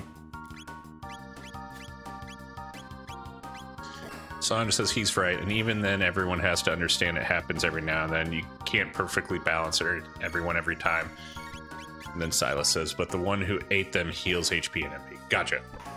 Well, and to follow up with just what Solandra just stated, yeah, like, I mean, I probably had my quote-unquote worst Fabula Ultima game, not this Friday, but last Friday, and it was just we were in the same place for way too long, and I was turning into a dungeon crawl with narrative description and everything it did, and that needed to stop and needed to be expedited more towards like a JRPG, like quick adventure, and we talked about it, and we're going forward with it. One day I'll be learning to confidence myself. Man, I can put up a face, but I mean, confidence is... It is definitely something you have to tether into learning in yourself, and that usually comes with your experiences with everything. But what am I doing? No tech. You'll be.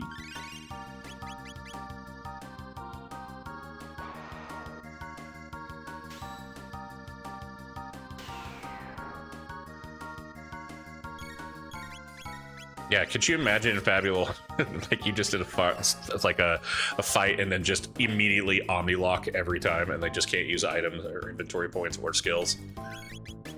So obnoxious. Yeah, oh wow, yeah. Blast him with that sun, or whatever, Wonder Shot.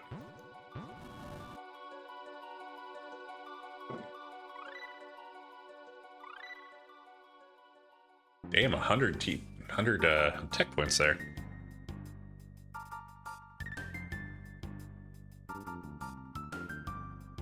Does your group like dungeon crawls? They do in D&D. I think it was...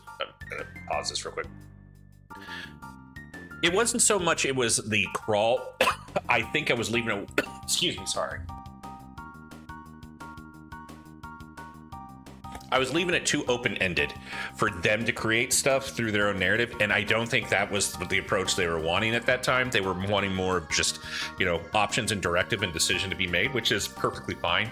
And I just left it way too open-ended, and they just didn't want to creatively create the solutions going forward as much as I was making it. And then on top of that, everything they did was a scenic situation, and it just needed to be condensed a bit and less open-ended. Over the years, there's been times where that's happened in my group, but I can't remember any of them other than once I ran a 4-part session and dice rolls made the boss too easy. It was underwhelming.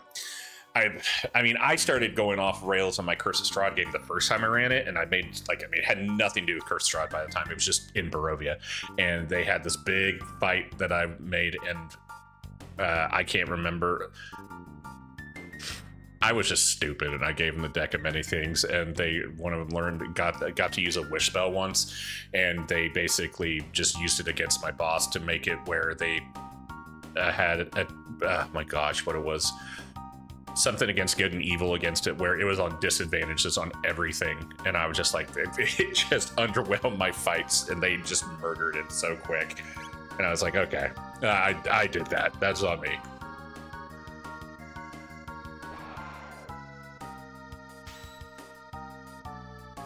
Oh, I didn't mean to run into this group. I meant to go backwards. Or forwards.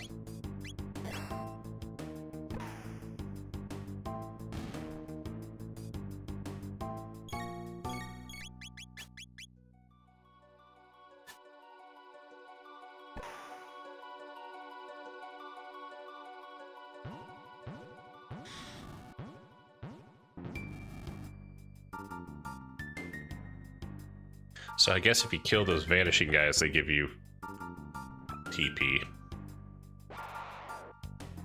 Because they got obliterated by it. But I can't do the comp. Okay, that's why. Okay.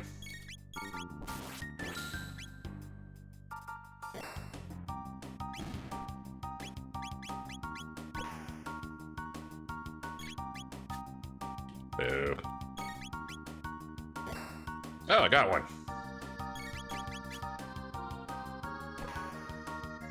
Still ran. That kind of sucks, but as long as that player had fun, I guess. Interesting that they went off the rails, but I guess some groups love doing that. That was my fault. I went off the rails. It was my first time running a campaign, and I was just like, I just through 5e. Actually, no, that's not true. It's the first time no. So I've played games throughout my life. Like I played 2nd edition, 3rd edition, 3.5. I played Shadowrun, but I never ran anything until I was in my mid-30s. So that was my first campaign, and I think I was so focused on just keeping things super exciting all the time, and I went off the rails with it and started going on my own narrative and all that.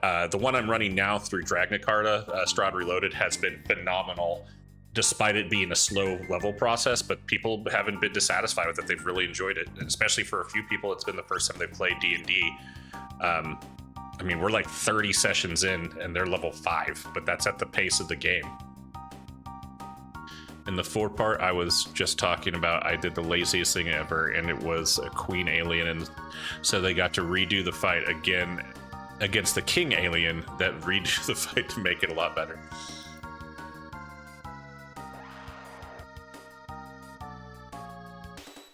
These things are weird looking. I have a feeling they're doing light damage, and they're gonna absorb light.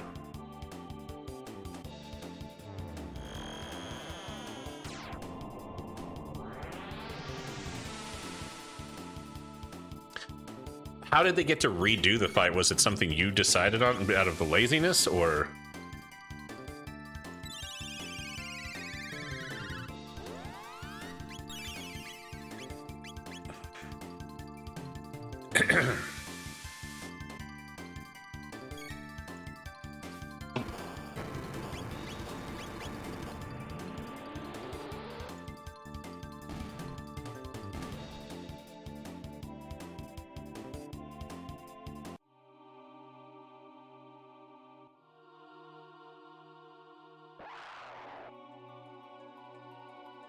Ugh. These things are horrifying. Like, conceptually.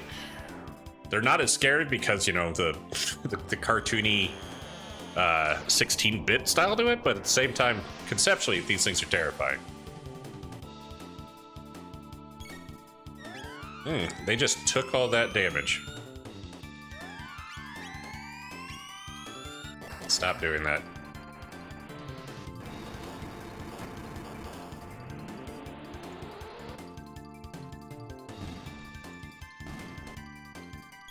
Goodness gracious, how much health does these things have?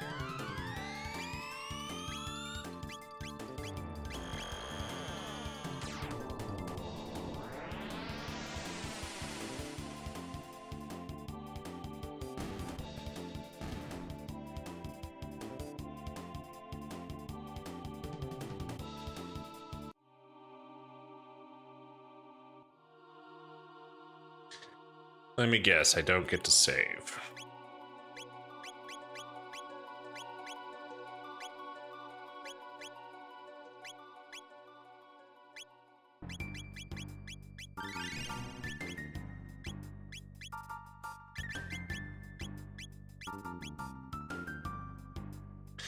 Yep, that's exactly it. After the queen died, the players were like, that's it? Really? I guess we won the campaign.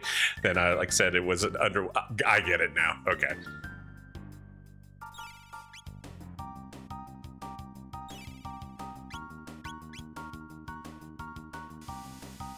So help me if this goes into a room with a safe spot.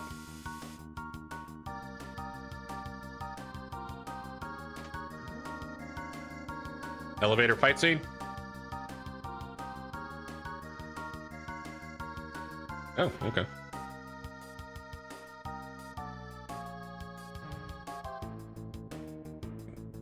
Don't omni-lock me.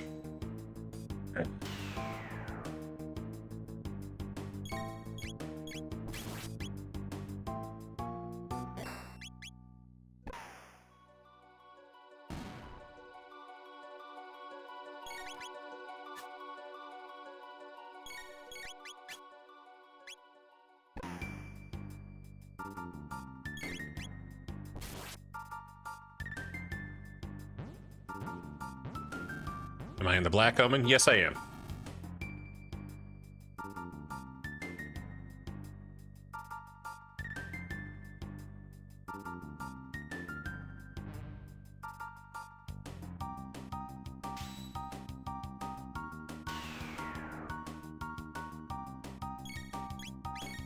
I did not mean to do that. Meant to hit him.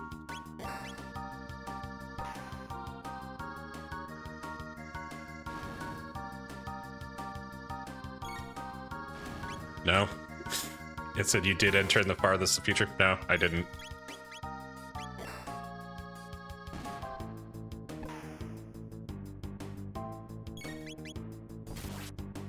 I didn't know that was a thing that needed to be considered.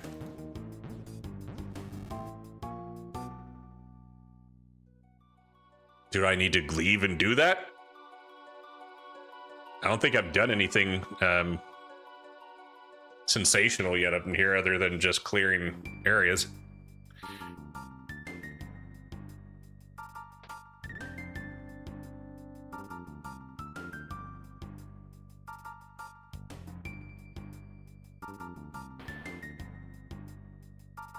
Because you can get multiple items and more loot if you do it from the street. I didn't know it had any significant difference. I have a strange FU enemy question. How do you feel about enemies that can flee? Like, not villains, but enemies, either through crisis. I don't particularly like that. Only because I think that's... I like the Ultima Point thing through villains to do it.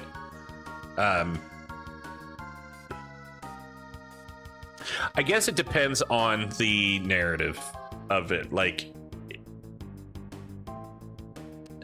I don't like it just because it takes away the uniqueness of the Ultimate Point, giving him the ability to flee. Like, I think that diminishes one of the very few things you can do as a villain with that. But I also don't have a problem with the mobs doing that if it wasn't for that case.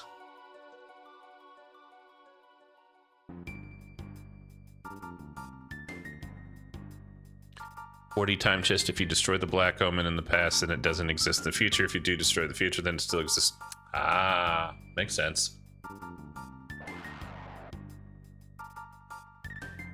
Okay, well, noted. We shall do that.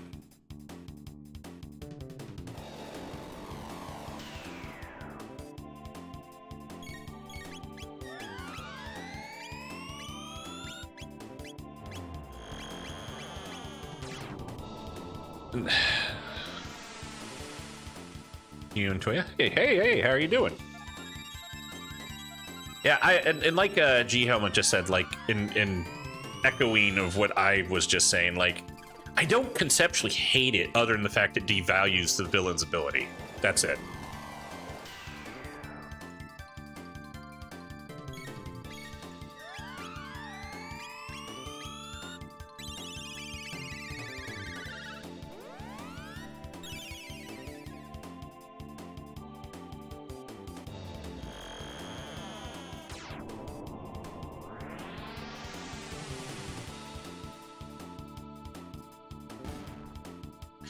Could also make it a special feature with special requirements to meet. Like, I would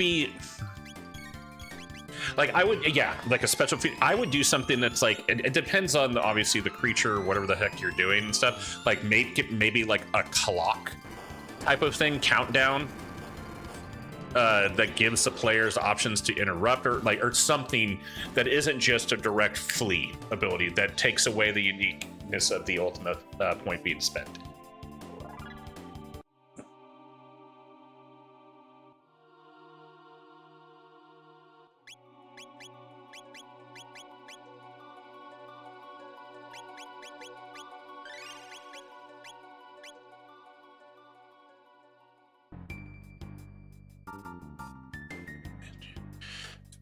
I was thinking it would be a goofy mechanic for a treasure type mob for a cactuar. Yeah, I get what you're saying, Silas. Like, I don't think that's a bad idea. It's just more of like, how do you do it without devaluing the impact of the villain point or villain's ultimate point? Like a clock that makes a bomb explode after time. Every clock in the game needs to be known. That's stated in the core rulebook. I mean, it does. Like, I mean, if you have like some secret thing, you're cheat creep taking time up. But if it's in a combat or a conflict scene, they need to know what the clock is on the table and why it exists.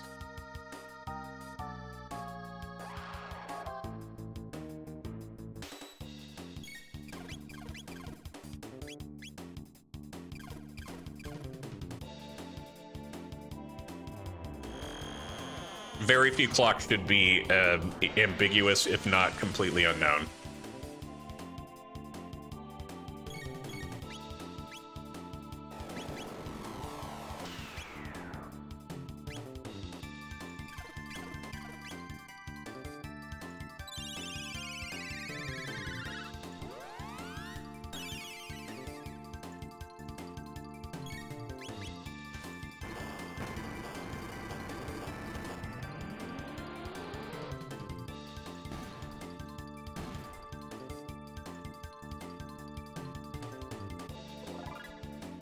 In the core book, there is level 5 giant rat and has the rule quick.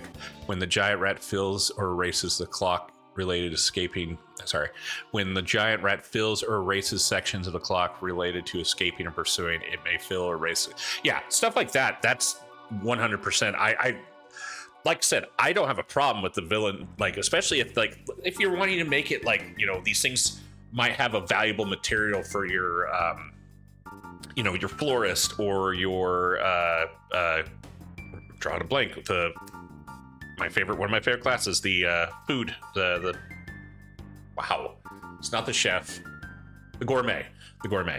Like, you know, maybe it's hard to get it, and then like that's, you know, a side quest you could do to be part of it, but just letting them just insta flee, not a big fan of.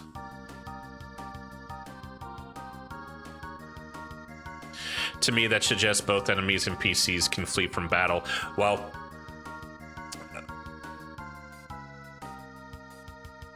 I don't see why you couldn't as a PC group if that's the goal, but most of the time when it comes to combat should be the only reason the combat exists is because you were placed in it through a big situation or they instigated it. It's not quite like JRPG where you're getting random encountered all the time, and you shouldn't be doing that. In travel, you know, if you want to throw a fight every now and then, do that, but also if they're failing at travels, you know, apply damage modifiers and conditions. Don't just, you know, just grind it out with meaningless combat.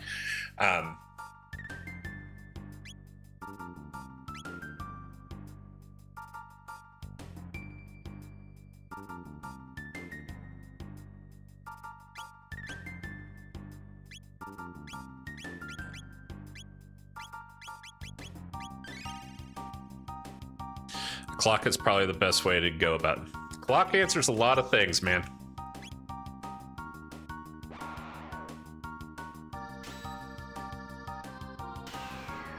And that's another thing my group talked about. They explained what they felt that everything had to be answered with a ritual, which at that point in time, I think it was significant things that were needed to be handled, and I felt rituals were the case. But I guess I have a tendency to be ritual trigger happy.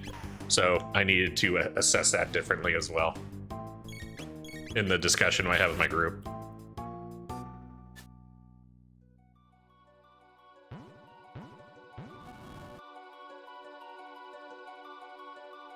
Okay, yeah, so killing those things that can escape are significant tech points.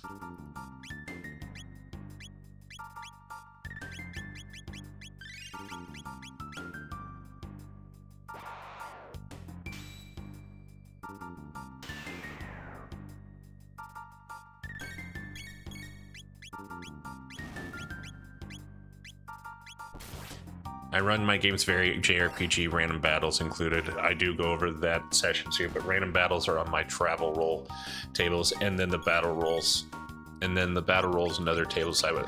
And if you have a plan and they have an understanding, that's fine. My players don't want to do that. My players do not want to continually have. And also, like I said, a lot of the fights, like as long as the fights are planned to be quick, then that's fine. But they do not like the monotonous recurring combat of things that they're, you know, just. But that's also from a point of view, I run that game once a month. If we were doing it weekly or twice a week, maybe that's a different story. Slander said, I actually just got my elementalists to do one ritual each. I've never thought I'd see the day. Well, they were very open-ended, like, you know, like, should we not be able to just do spells to, like, you know, make things happen instead of rituals? Like, one of them was, like, they had this, there's, basically in my game, there is this elemental aura of, basically remnants of death that still lingers, and it is draining negative energy out of, like, dying creatures and stuff to make more core energy. And I made a ritual where basically, or like, they asked if they could kind of diffuse this cumulative thing of negative energy, and it was a spiritist, and I was like, yeah, like, let's look at a ritual. But then they were like, well, I can't remember the ability they had, but they had something that was like a soothe in combat on a single creature, and they're like, could we not just do that? And I just kind of was like, I feel that diffuses rituals, like, if on something much larger. But I also understand they don't want to end up having to deplete their mind point pool every freaking time they want to figure something out. Solander says, I agree with Josh here, even if a lot of JRPGs people complain about random battles and have for a long time. That's one of the reasons why Chrono Trigger has less than normal. Yeah.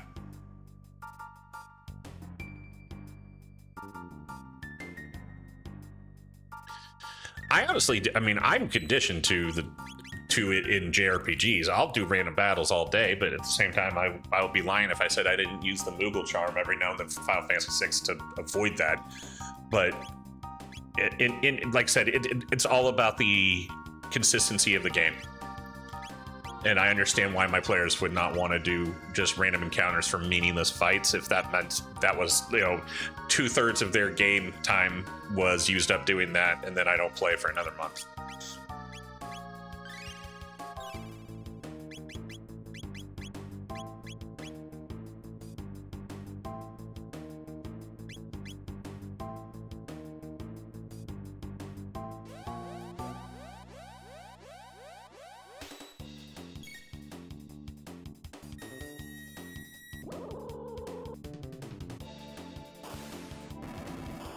Come on.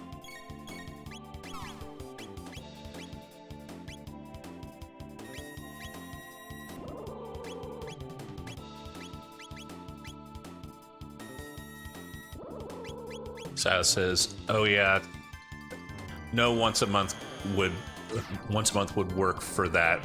Minor weekly games. I did lower it from percentage type to you. Okay, yeah, that makes, like I said, I don't have problems with it. It's just about the."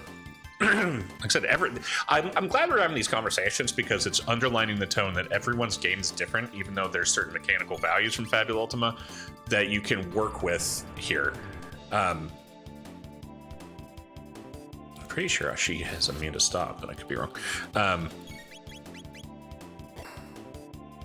like it's all about the frequency of how often you play the game. I mean, I also would say, if you're playing weekly, the ideology, and it's,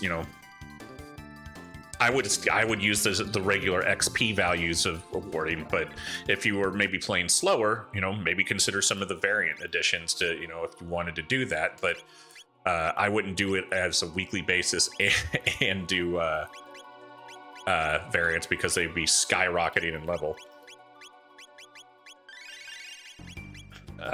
Solander says, but again, like he said, if your group is on board with that, enjoys it, then have fun.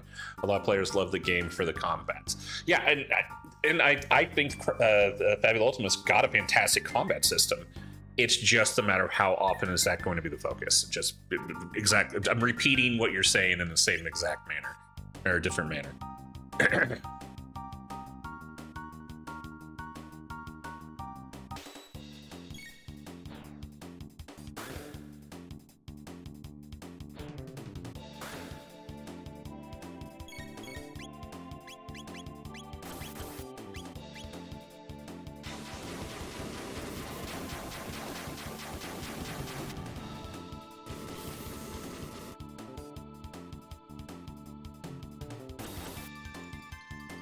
Ouch.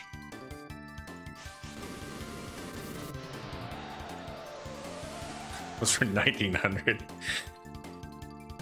I didn't catch that. Okay, let's calm down now here.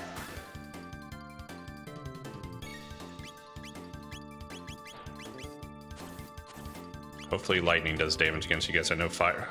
Stupid confused.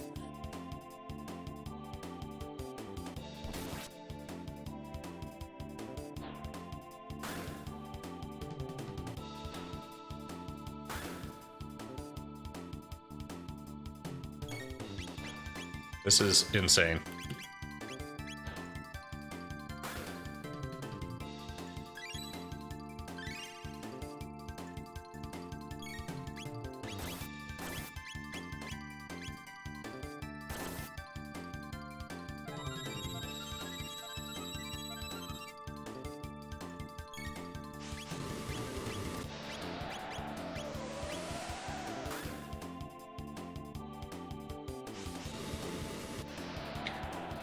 Man, I'm glad I saved just a moment ago.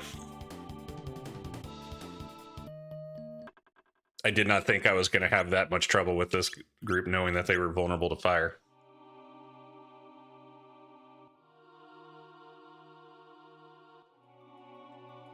I mean, yeah, I'm still trying to figure out the gun, because a couple of times I saw her hit for 300, and then the same monsters she hit for like 93.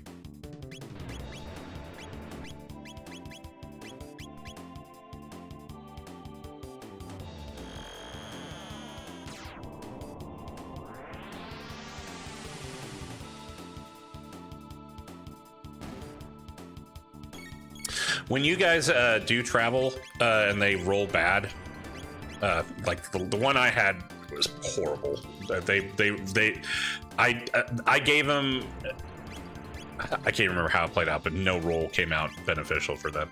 But I basically asked him. I was like, it's, you know, since we've been kind of slow rolling it, would they rather do a fight because they haven't had a fight in a while, or would want me to just kind of push it forward with a negative travel roll? How often do you guys do damage and status effects?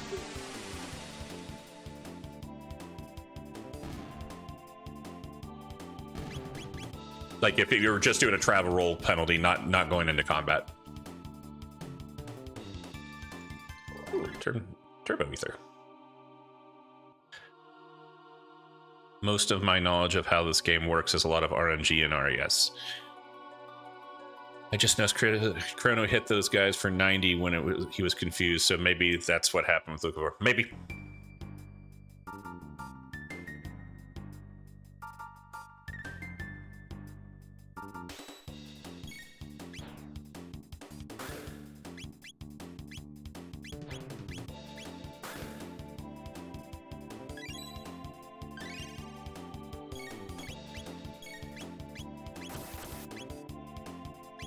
Ooh, she got flare? When did she get that? I must have missed that.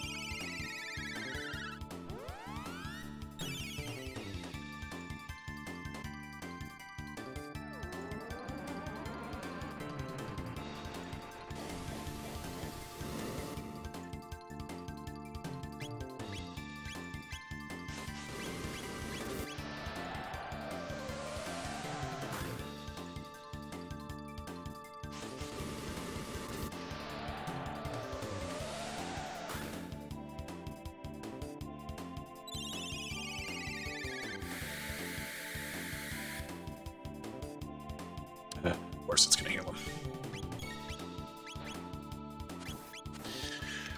Silas says, my travel rolls have around 200 possible results. Some of them are status effects and some are straight damage. I have varying levels and they all have random source to try to make them thematic.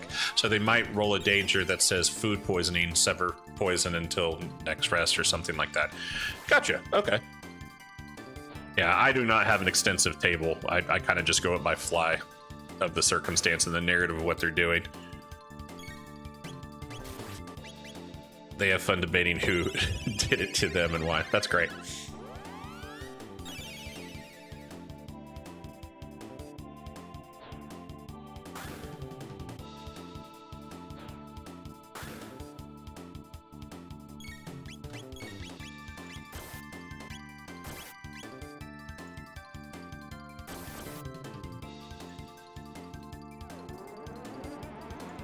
Well, I'm sorry you guys have been watching me go through this Black Omen only for G-Helmet to underline that I'd be better off going into the future, so I'm now just going all the way back to do this again.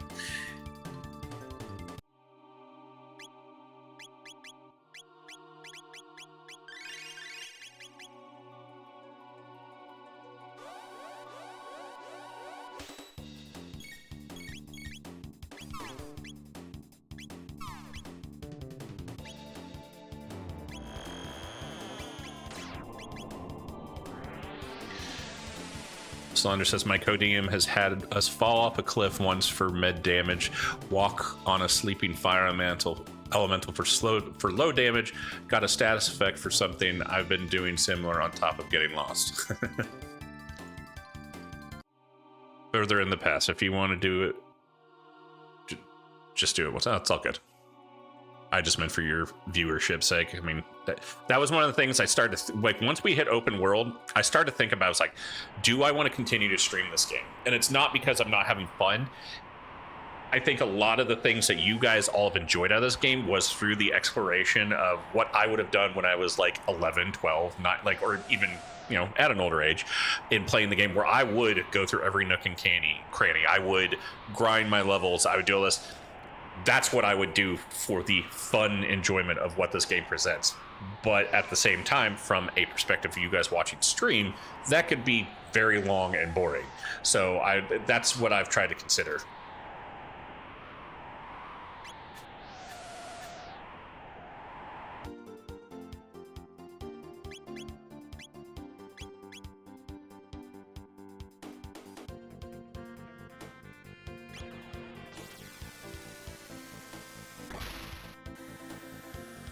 If I try to fight Lavos in the Cataclysm time, is that like deciding to fight it and try to stop him?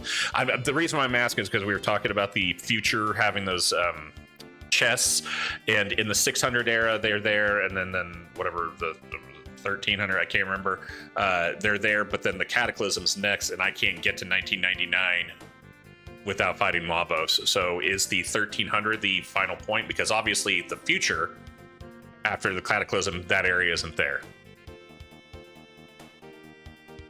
You view the stream as the best time to do the grind. You could get to chat and hang out while progressing too. It's a different ending. Gotcha. Well, and that's, I did understand that, or consider that perspective as well. It's just mostly like there are people that are also, you know, not part of the stream that watch the video too. So I'm curious what they gain from it.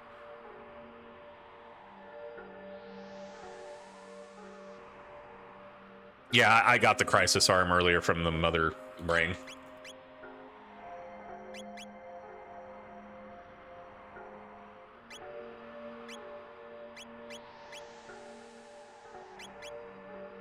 Oh, I gotta...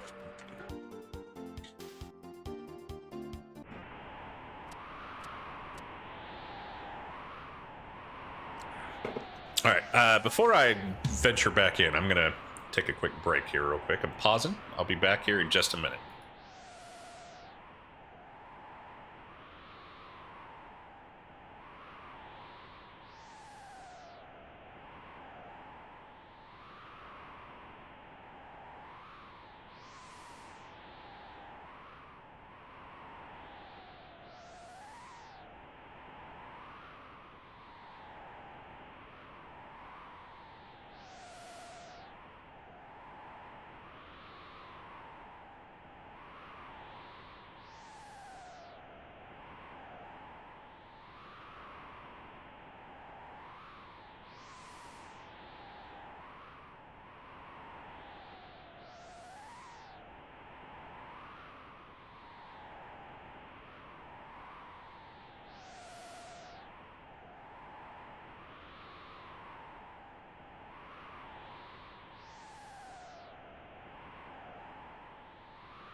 All right, I am back. Thank you guys for waiting around.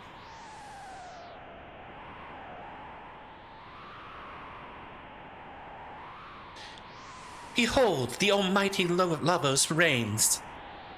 Pitiful creatures, all of you struggling is for nothing. The almighty Lavos has already drained the life force from this planet. Oh. It's firmly sealed. Okay.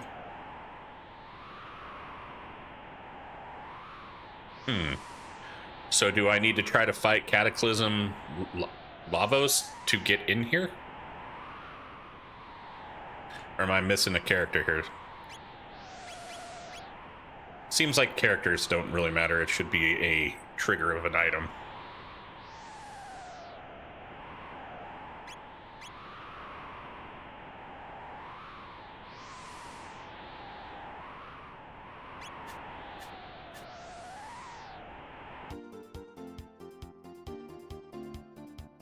You can't in the future.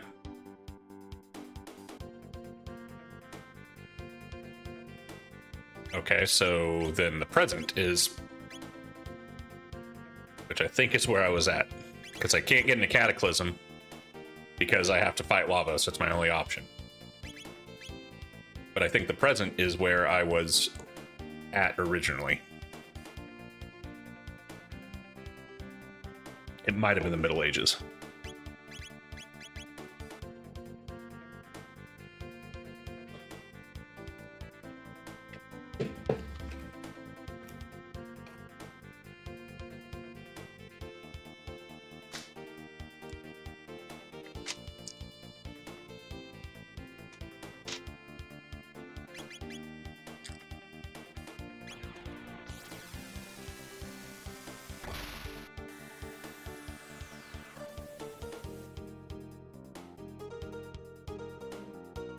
Okay, it's in the antiquity. I guess I'm confused on what you're suggesting, considering I went back from earlier and you said I need to be in the future at the highest point possible. And so I went back to go to the future, but now I have to go further back than I originally was.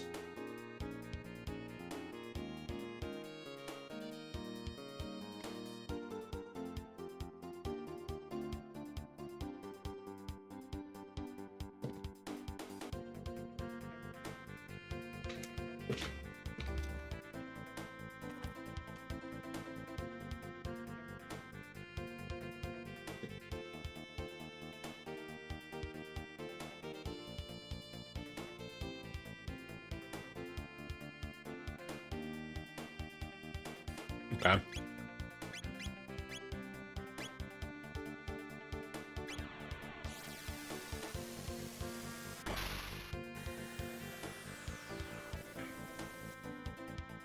So would I not want to do the present and then do the past, like the past prior? Like I'm pretty sure this was the one I was at. But the only other option after that is Cataclysm and Future. And Cataclysm, I have to fight Lavos, and then Future has me locked out.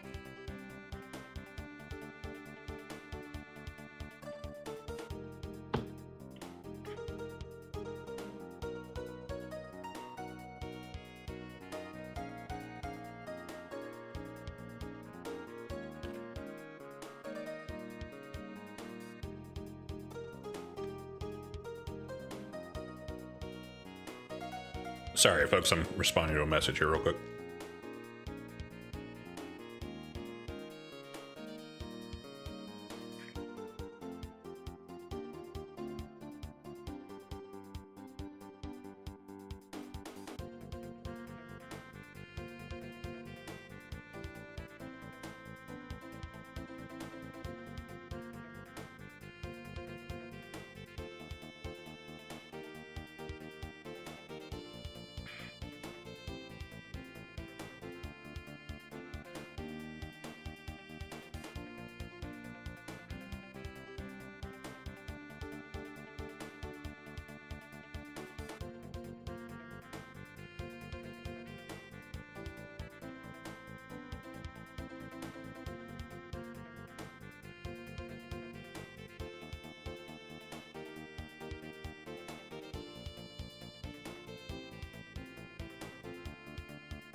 He's saying if you want to run through it multiple times, mainly for loot, start with the highest in the timeline and go back. If you want to do a one and done, okay. But as it just established, so the future one was the one in the future sealed. So unless there's a way to get into it, this one I'm pretty sure I was in, which was the furthest forward beyond the future, or prior to the future, other than Cataclysm. But Cataclysm, anytime I go there, Lavos is there,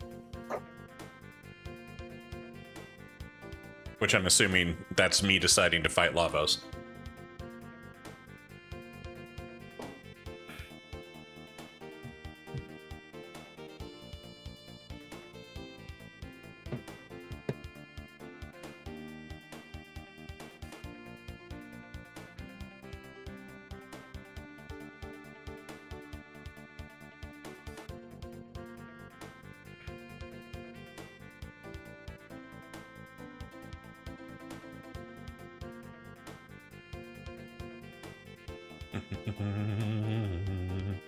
Yeah, I think you're right. The present is the latest you can do it. Okay. Didn't mean to do that.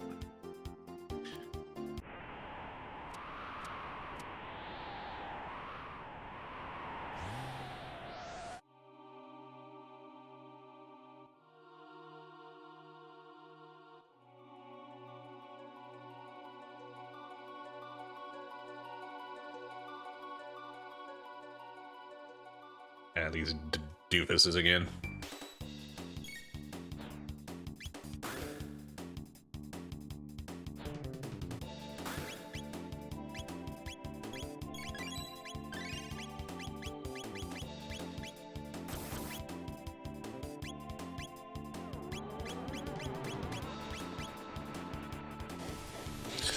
I'm sitting here snacking on some candy too, so if it's like rat, let me know if the sounds are annoying.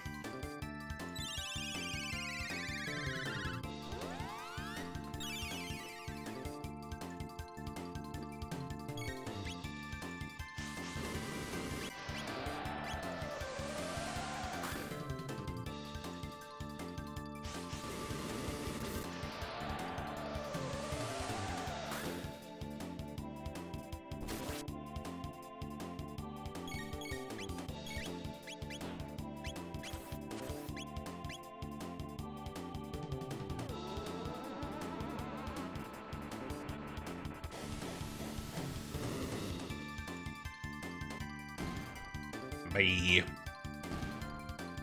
Mini M&Ms here. Yep, I'm eating regular M&Ms.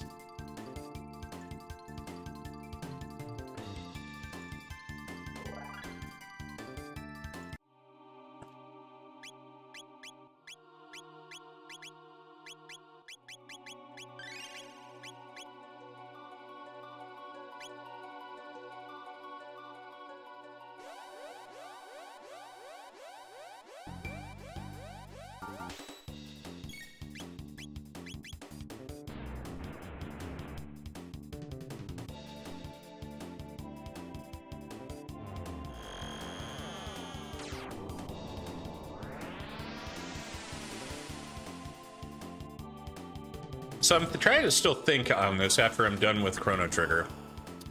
The next game to play. Part of me is thinking Secret of Mana. Or I'm going to probably let people vote on it, but that's going to be one of the options. However, I kind of want to play that with my friend in private, but I'm thinking of some other games to give a go afterwards. I also need to, if like there's other games like Legend of Dragoon and all that stuff, I need to start figuring out how I'm going to do that. Because to my knowledge, there isn't a port to it. It's getting a PlayStation 1 performance for it, and then also a capture card to actually do stuff. So there's a lot of things I got to consider going forward. Of course, there's Breath of Fire as well, but I think I know it's depending on person's experience, but from what I understand, Breath of Fire 4 has been the favored one to most people. Maybe 2.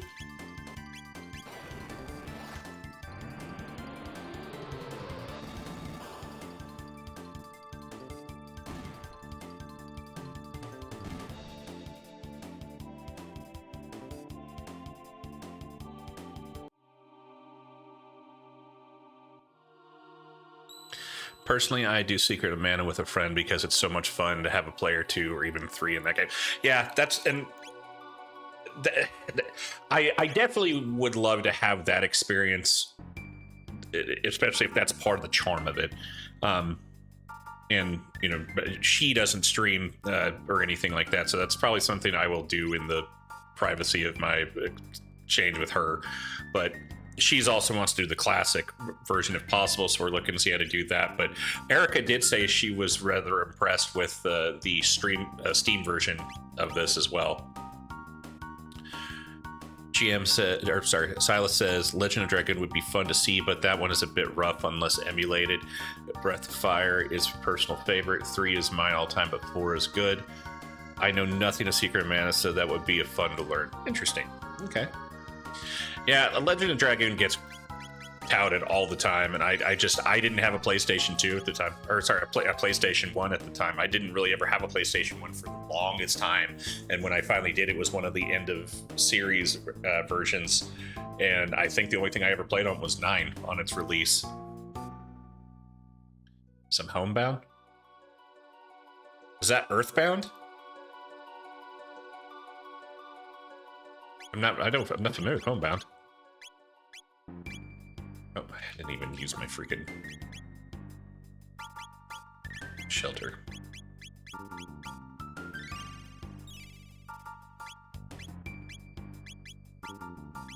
But yeah, that's the biggest challenge is I don't have a lot of the classic devices and stuff, but I also, emulation is, you know, shunned upon for streaming purposes. And of course, I don't want to do anything that is not meeting terms of service.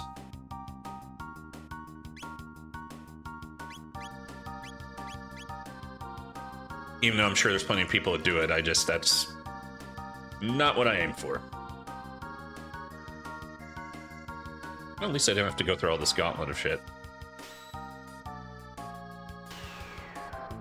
Slander says there's so many JRPGs you could do of all different kinds. Legend of Dragoon is great, but the combat can be really slow. Breath of Fire, all are great except 5 and 6 never happened, but 3 and 4. What platforms are 3 and 4 on?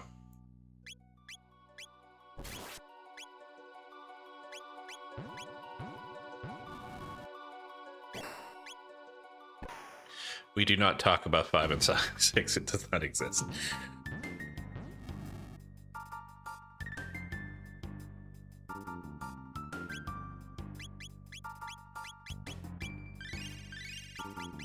But also at the same time of me playing Legend of,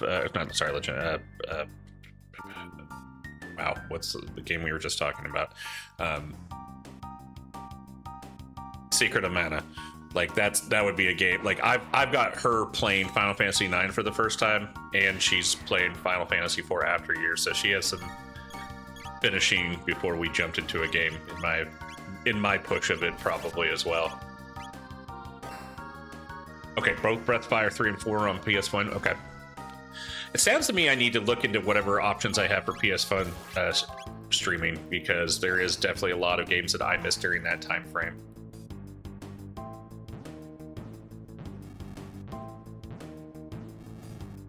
Of course, there's also some great Sega gems, but I somehow fell into being a Sega person, and that was never intended. I played Super Nintendo all the time, but when we got Sega Channel, like, I just played so much. I don't really remember the Phantasy Stars, but I remember playing like Shining Force 1 and 2.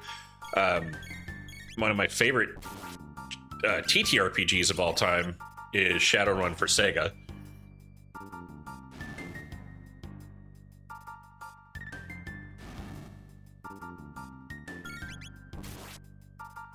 The Dungeon and AD&D for Sega was rough, but I played the hell out of that.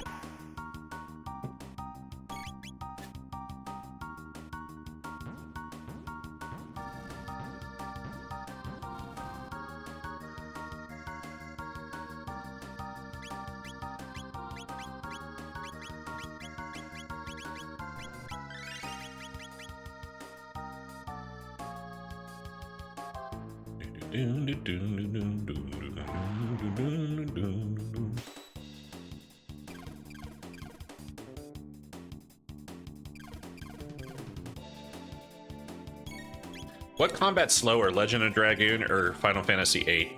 Because that's really what turned me off Final Fantasy VIII. It is the slowest game of all freaking time, in my experiences.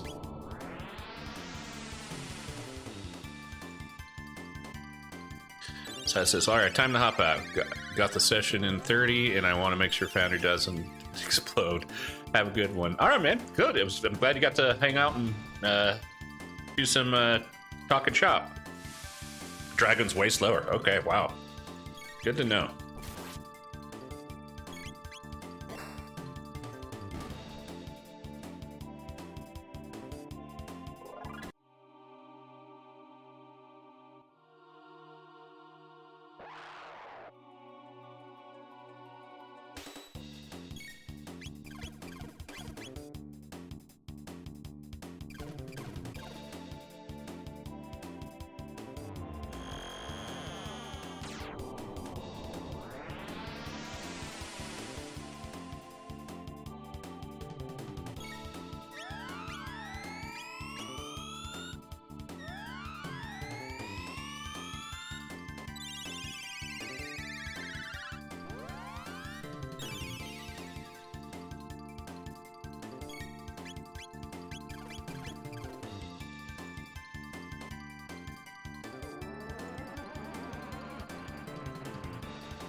Solange says that's one of the reasons why people say the emulator is best for Dragoon. You can speed it up.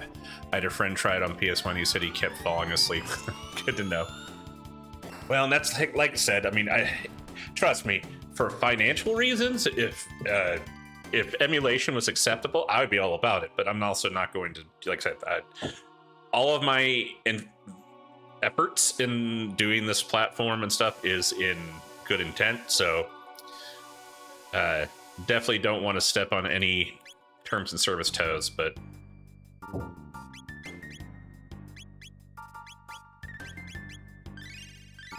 maybe I'll just play that one on my own private situation.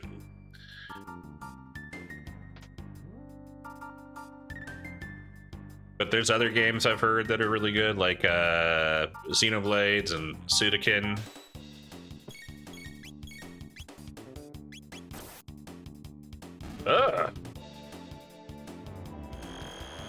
What just happened? It ate itself?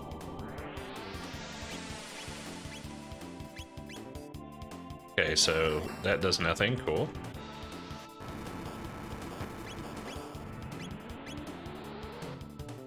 Okay, so proximity bombs seem to help, so hopefully Flare does too. Yeah.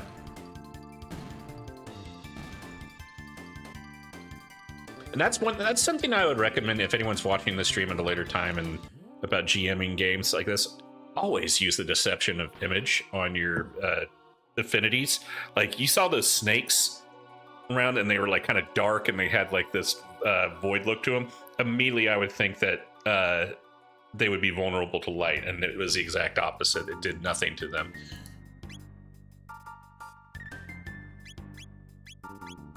Don't be afraid to now, sometimes I think that's great, but also I hate it when like something's just a flame creature and then you cast ice on it and it like absorbs it.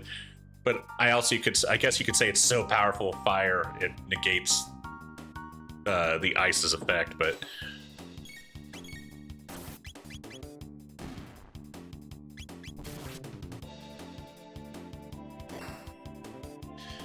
Sudoku like Breath of Fire are very hit and miss, and it's different for everyone. I hated 3, but a lot of people liked it. I enjoyed 4, but most did. Interesting. Okay.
And seeing these also making sure, like, this is, I feel like this is kind of 101 that you can find in the core rulebook, but not just making monsters that are a challenge, but also a complement to your players' characters, but also don't be afraid making two different types of creatures that kind of have unique differences that make them think, but doesn't make it like, don't make them think, but don't make them regret all of their actions. Like, by where you just, like, everything they tried doesn't work.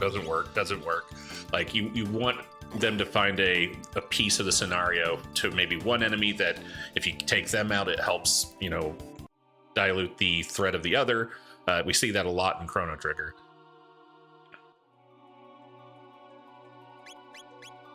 I would argue you actually see it a lot more in Chrono Trigger than you would like Final Fantasy.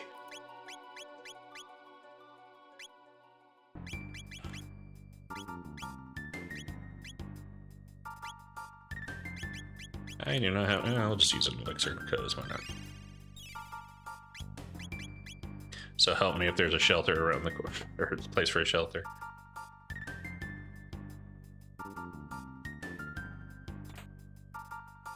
Magic Crest, what is that?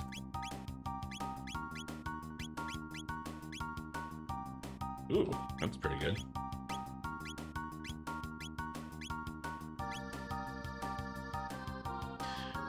Saunders, do you have just one reason why people call this a masterpiece?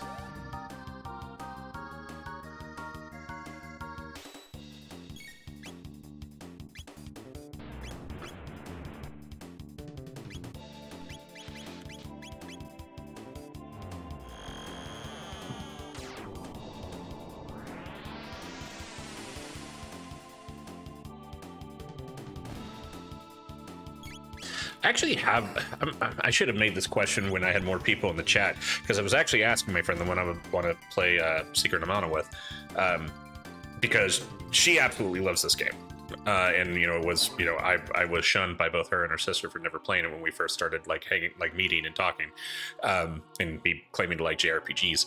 But I did ask her the question because everyone talks how great Chrono Trigger is and how everyone loves it, but I asked him if you were to rank your top 5 favorite characters in JRPGs, would any Chrono Trigger characters be in that top 5? Or maybe I said, maybe if I made a group, if there was a group of 4 you put in the party. Well, I guess it doesn't really make sense because synergy's different.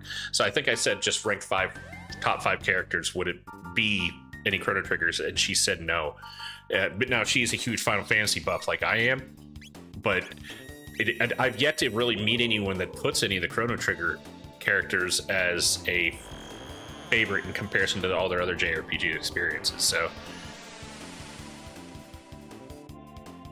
I think Glenn is one of the few that kind of is like stands right outside of her that ranking, but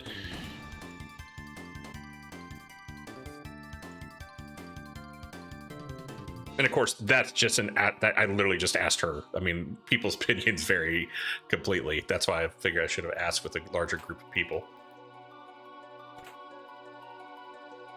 Ooh, another Vigilance hat. Nice. Is that foreshadowing?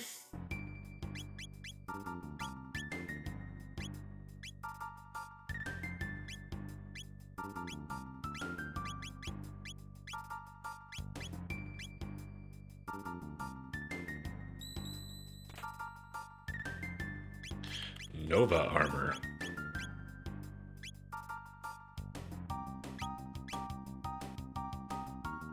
Yeah, I'm getting concerned that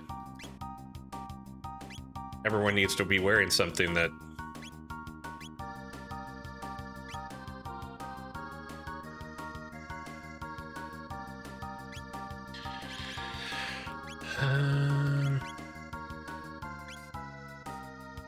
I'm already doing Guardian's Bangle. Oh, no, okay. I've got Vigilance Hat.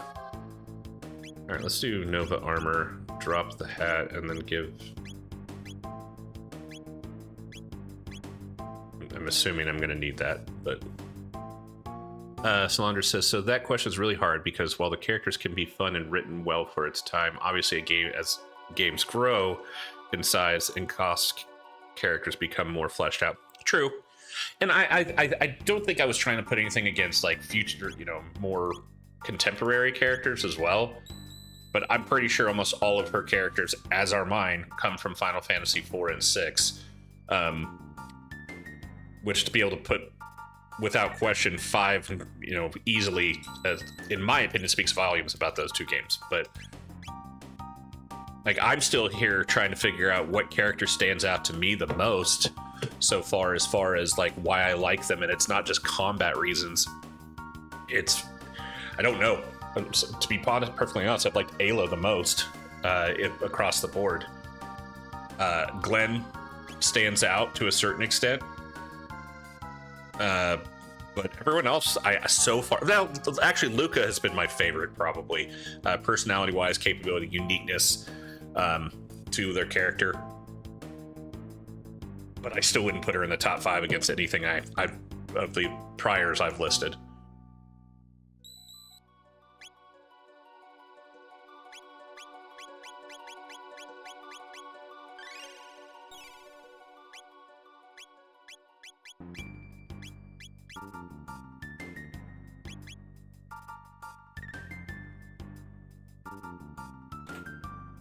What's up, news? Haystone.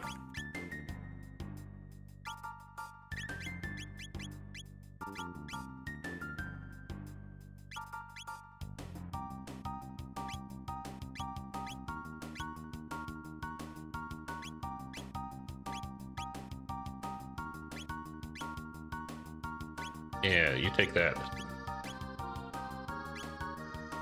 Then you go back and save.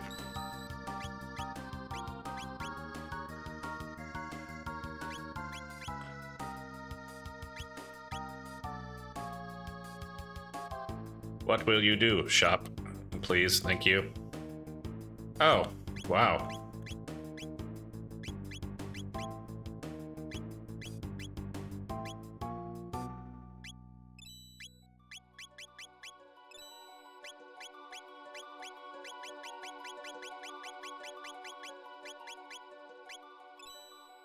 See, like what you were talking about here is the 16-bit area. If you're just talking about that, then yeah, Final Fantasy 6 and Phantasy Star 4's characters for them. You know what's funny you say that about Phantasy Star 4? I remember nothing about the characters. I remember nothing about the game. I don't even think I finished it. I remember playing it because I had it on Sega Channel, and then I lost all my save because after 30 days you lose it. But I remember really enjoying Phantasy Star 4 and thought the characters were cool.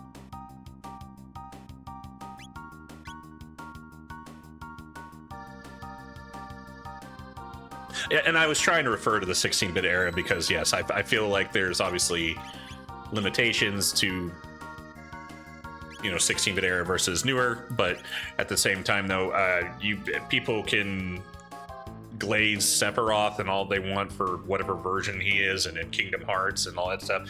I don't think he holds a candle up to Kefka Palazzo. That's my opinion. That's not, I don't state that to say anyone's wrong, but Sephiroth has had so many versions of him to hold that and convince me otherwise, and he doesn't.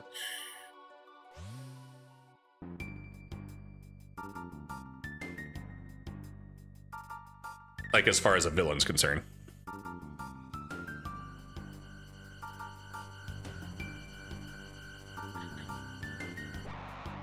Ah. Does lightning work against this guy like the old?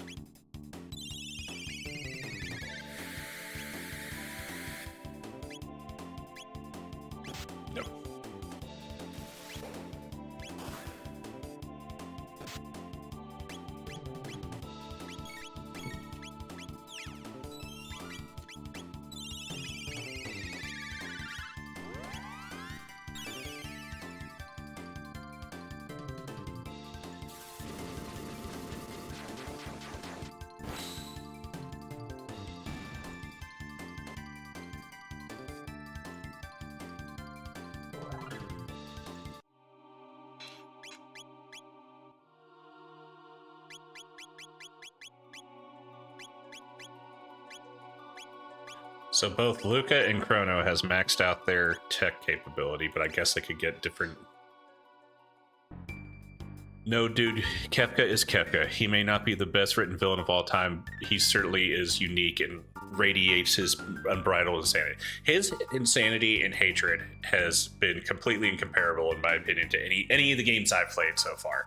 There's definitely people who claim to be more evil or the source of evil, but his projection of his actions are ridiculous.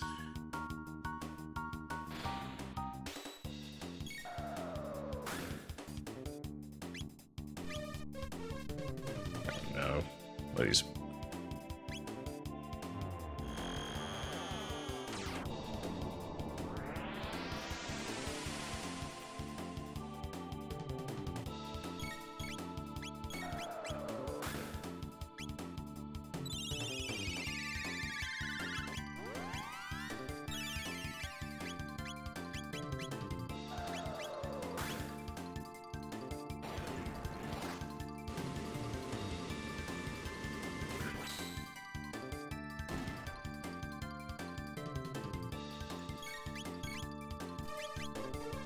And giving Robo this haste helm has been very advantageous for heals.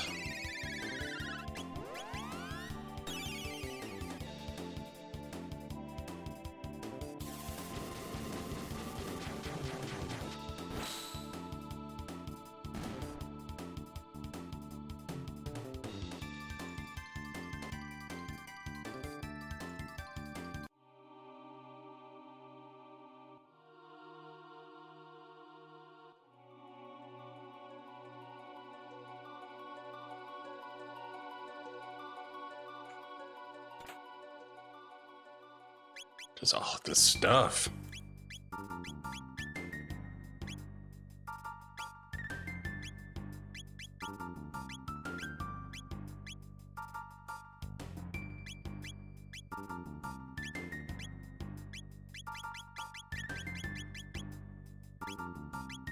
Zodiac cape.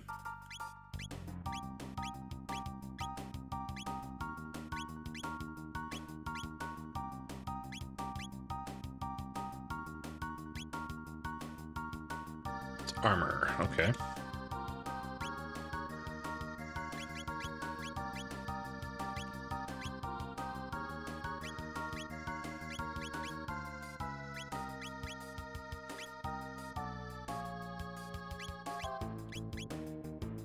Okay, so I can go to other people. One random thing I'll say for FF8 before I forget, I was so disappointed that Cypher never became a PC. I fully expected him to see the error of his ways and join the party. So I'll be honest with you, I quit Final Fantasy VIII because I could not get through it. So I'm familiar with some of the characters, and the 8 started to become my dissociation with Final Fantasy. 9 redeemed it. 10 was fantastic. 12 was awful, in my opinion. Now, I understand there's the Zodiac Age, and that's a different thing, but I don't actually have a lot of story like affiliation with lore of 8 because I didn't really retain it because it was such a slow game for me. I don't tell people they like are stupid for liking 8 or anything. It just does not hit the mark for me. Oh, why did I do that? I should have just...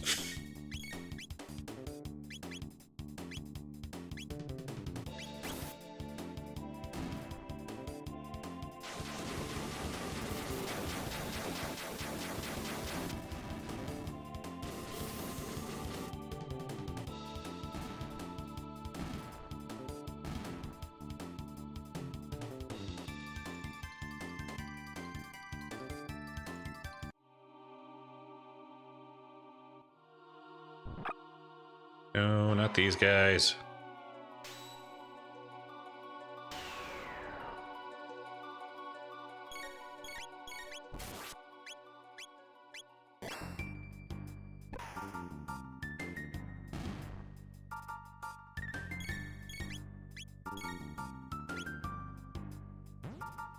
What am I doing? Duh, can't do that.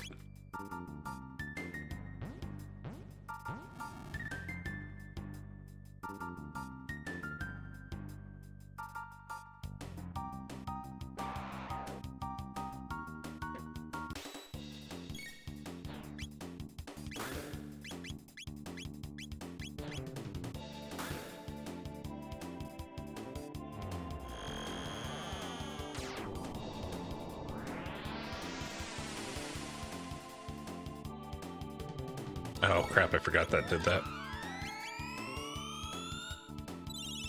We wanted fire for these guys.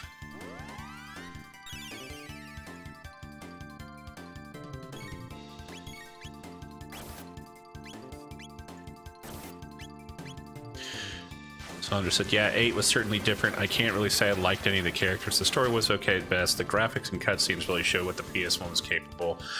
That's mostly it. Yeah, and like I could see those elements in the game itself. I'll say this: I was like, I mean, I was blown away with what 9 was able to do with the PlayStation 1. Like, I know they went a little more cartoony and fantasy back again versus what they tried to do with the modernized 8 and 2. But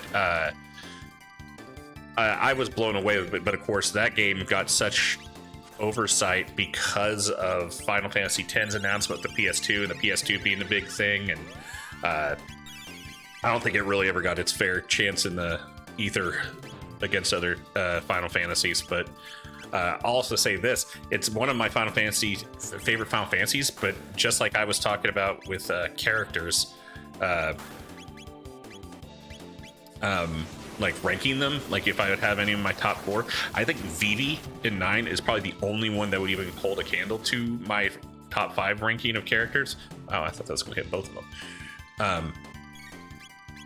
No one else I really like in that game, like character-wise. Like, I don't hate them, but I love the game so much, and I love the style of it, and I love how everything's presented in it, but the characters really are meh to me.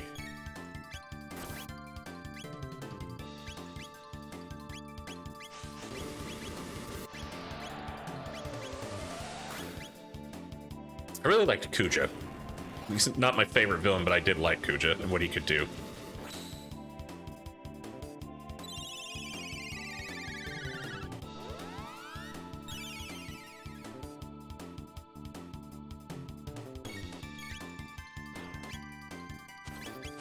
I did really like, even though she wasn't a playable character, Beatrix was one of my favorite Final Fantasy characters in that time frame.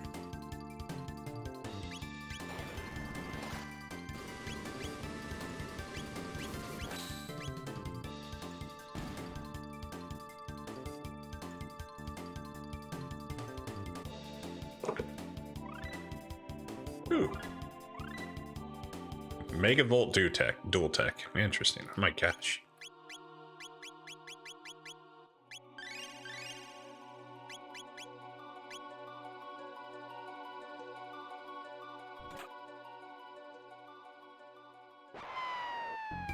No.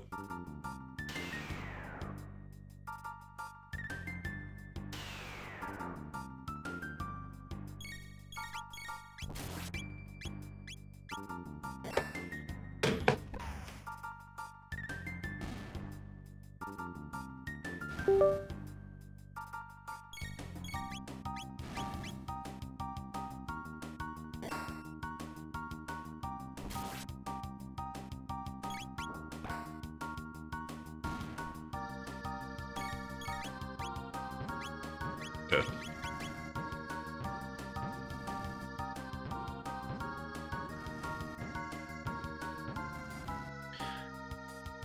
So I'm very slowly playing through 9 right now, and half the group is all right. Everyone has distinct personality if they aren't your favorites. Same with locations, actually.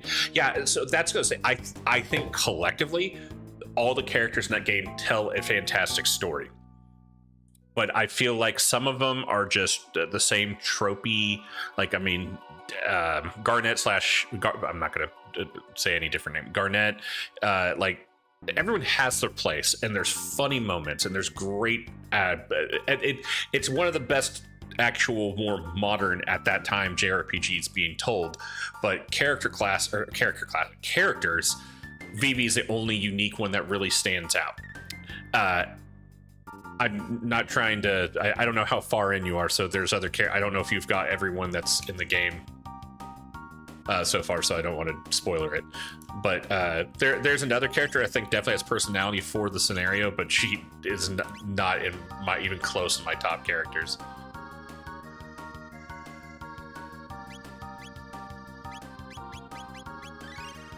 But then there's also games where I have just nothing but disdain for, like Final Fantasy XII's characters, most of 13's characters.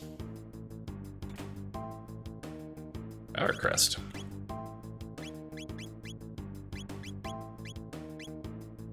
Dang. Okay.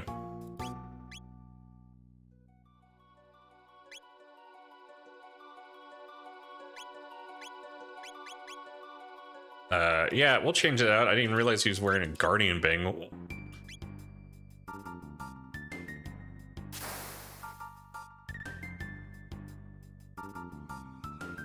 What? What's going on here? Another one of you, eh?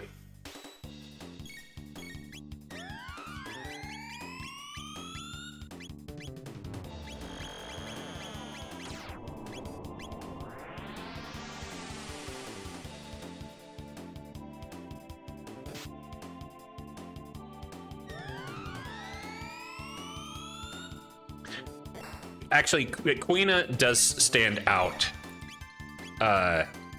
because of the gourmet thing. Absolutely. Okay, I gotta pay attention here. I'm getting...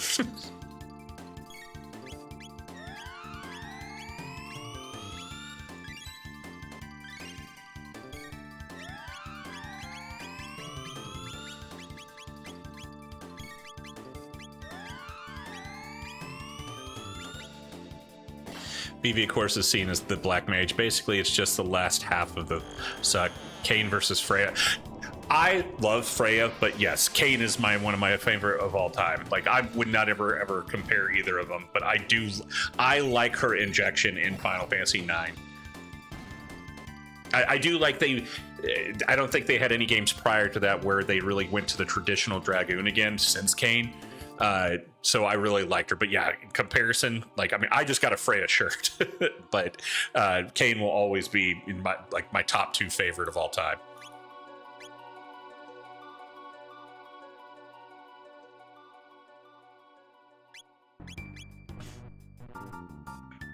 Oh, I don't have any mana. Look at that.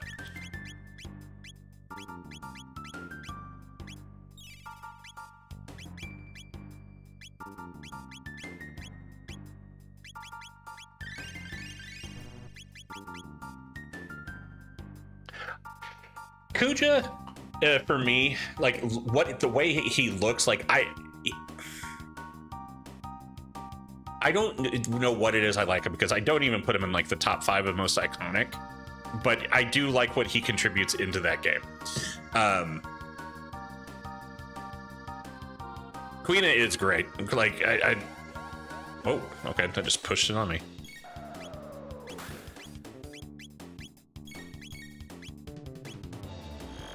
She kind of has that mixture of gourmet, chimerist type of build, since she, eats people to get or eats things to get abilities.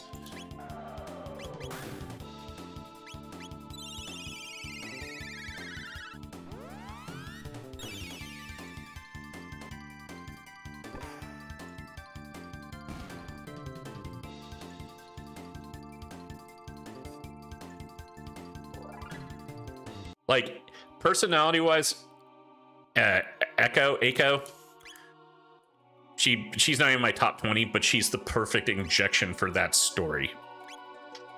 Like, just her being kind of this sassy little shit stirrer.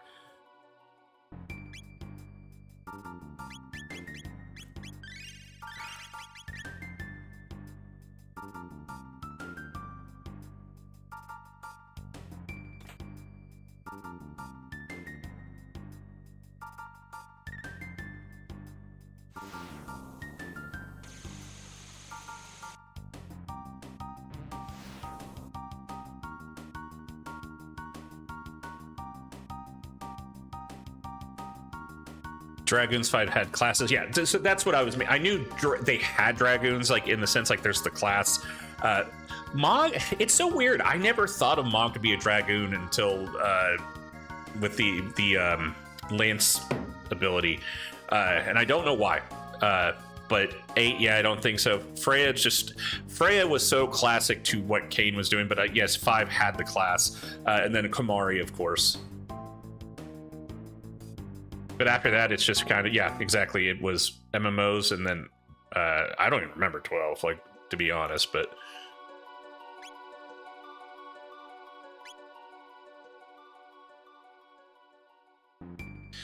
I need a save spot, please. Oh, that's right. FF7 did have Sid as a dragon. You're right. I totally forgot about that. It's been a minute since I played 7. I feel like an asshole for forgetting Sid.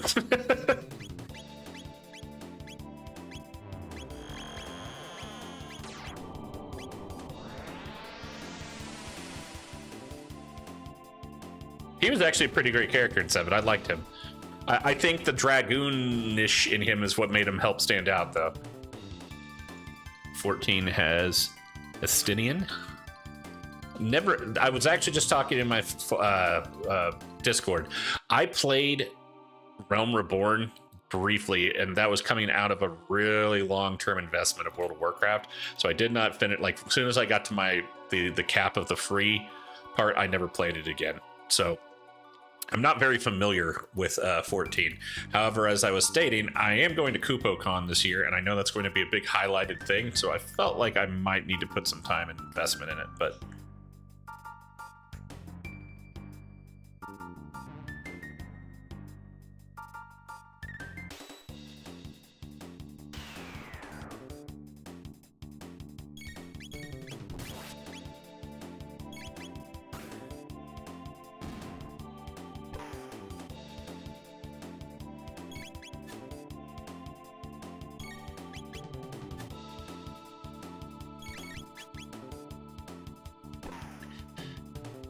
hey, I got one.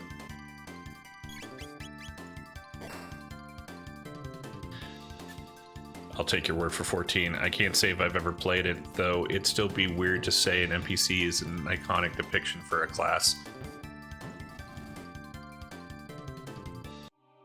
Yeah, I'm trying to think of any NPCs in other games that would represent that. I mean, likely it's off the top of my head. I'm sure there is very obvious ones. Beatrix in Final Fantasy IX, while this wasn't a class, reminded me a lot of General Leo from 6, even with like the shock ability.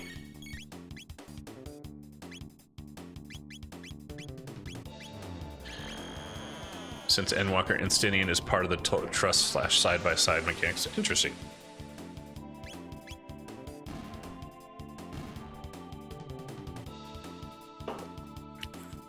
Yeah, like I said, I think I should at least do myself some favor and give it a go again. But I was even talking to a friend that's played it long term, and he was like, dude, there's just so much story to build into if you've never played it before. And he's like, don't boost yourself, or if you even can, like, play it through, but it's a lot.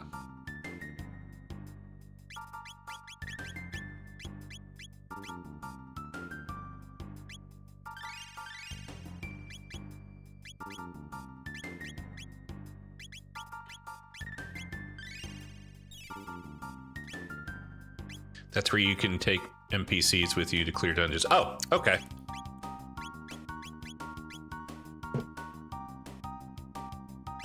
So you can basically play it solo then. Oh no, am I gonna play a big game of Simon?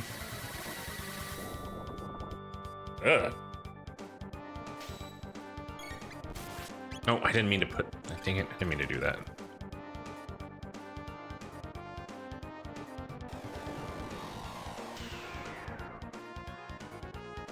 Alright, so you're gonna hurt a lot. Okay.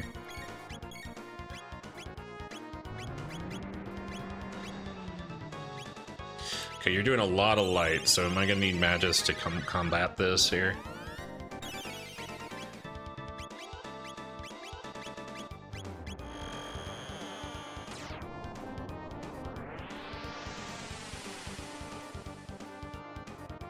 Okay, that works a bit.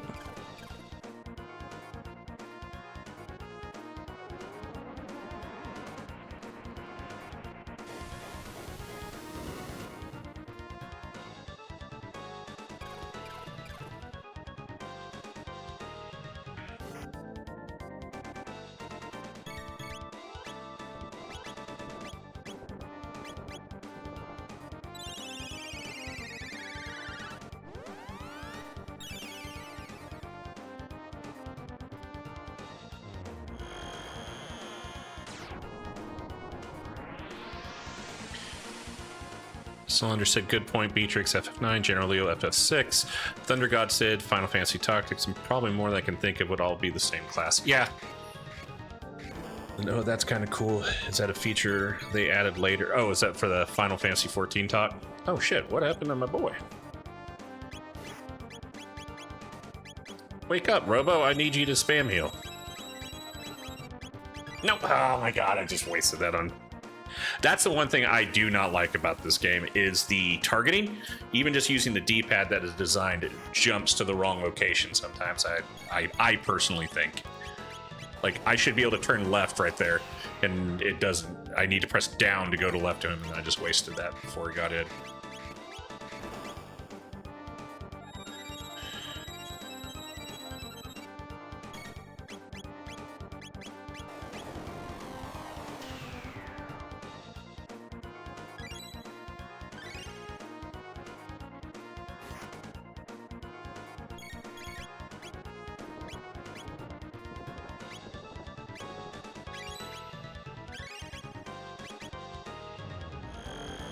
Yes, it was introduced when Shadowbring came.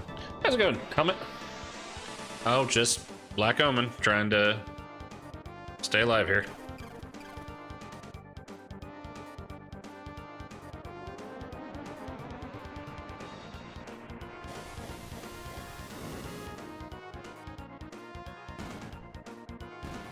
Oh, cool.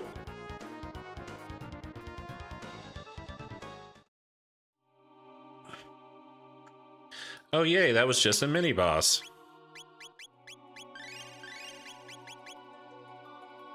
So that means go back and save.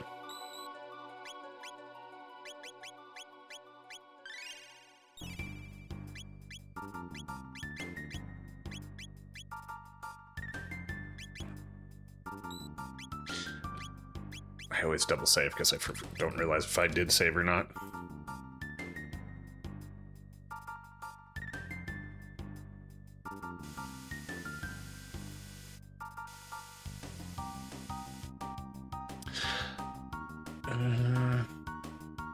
You know, I think since I just saved, this actually might be a good time for me to call it on here. Because, oh, wait, what? Oh, that's right. Just because I put in 3 hours and I have still stuff to prepare for my day tomorrow and all that fun stuff of adulting and living. So, appreciate you guys sticking the long haul. I think it was probably the longest stream I've done so far, over 3 hours. So, appreciate you guys talking a bunch of Fabula Ultima and a lot of references to other JRPGs, and I'm excited to keep going and learning all this stuff. So, that being said, you all have a good Sunday. I'm going to stick around here just for a second to allow you guys to respond, but yep, work stuff at its finest.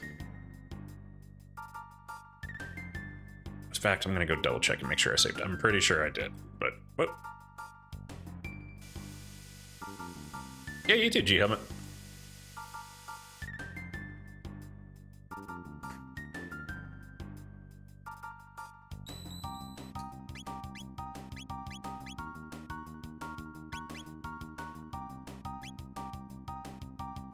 See you later, Slandra. Thanks for sticking around the long haul. And Desiree, thank you as well. If you're not on my Discord, feel free to jump in. I'd love to chit-chat more about Fabula Ultima with you if you guys got questions. So you can find it on my YouTube link. I'll talk to you guys later.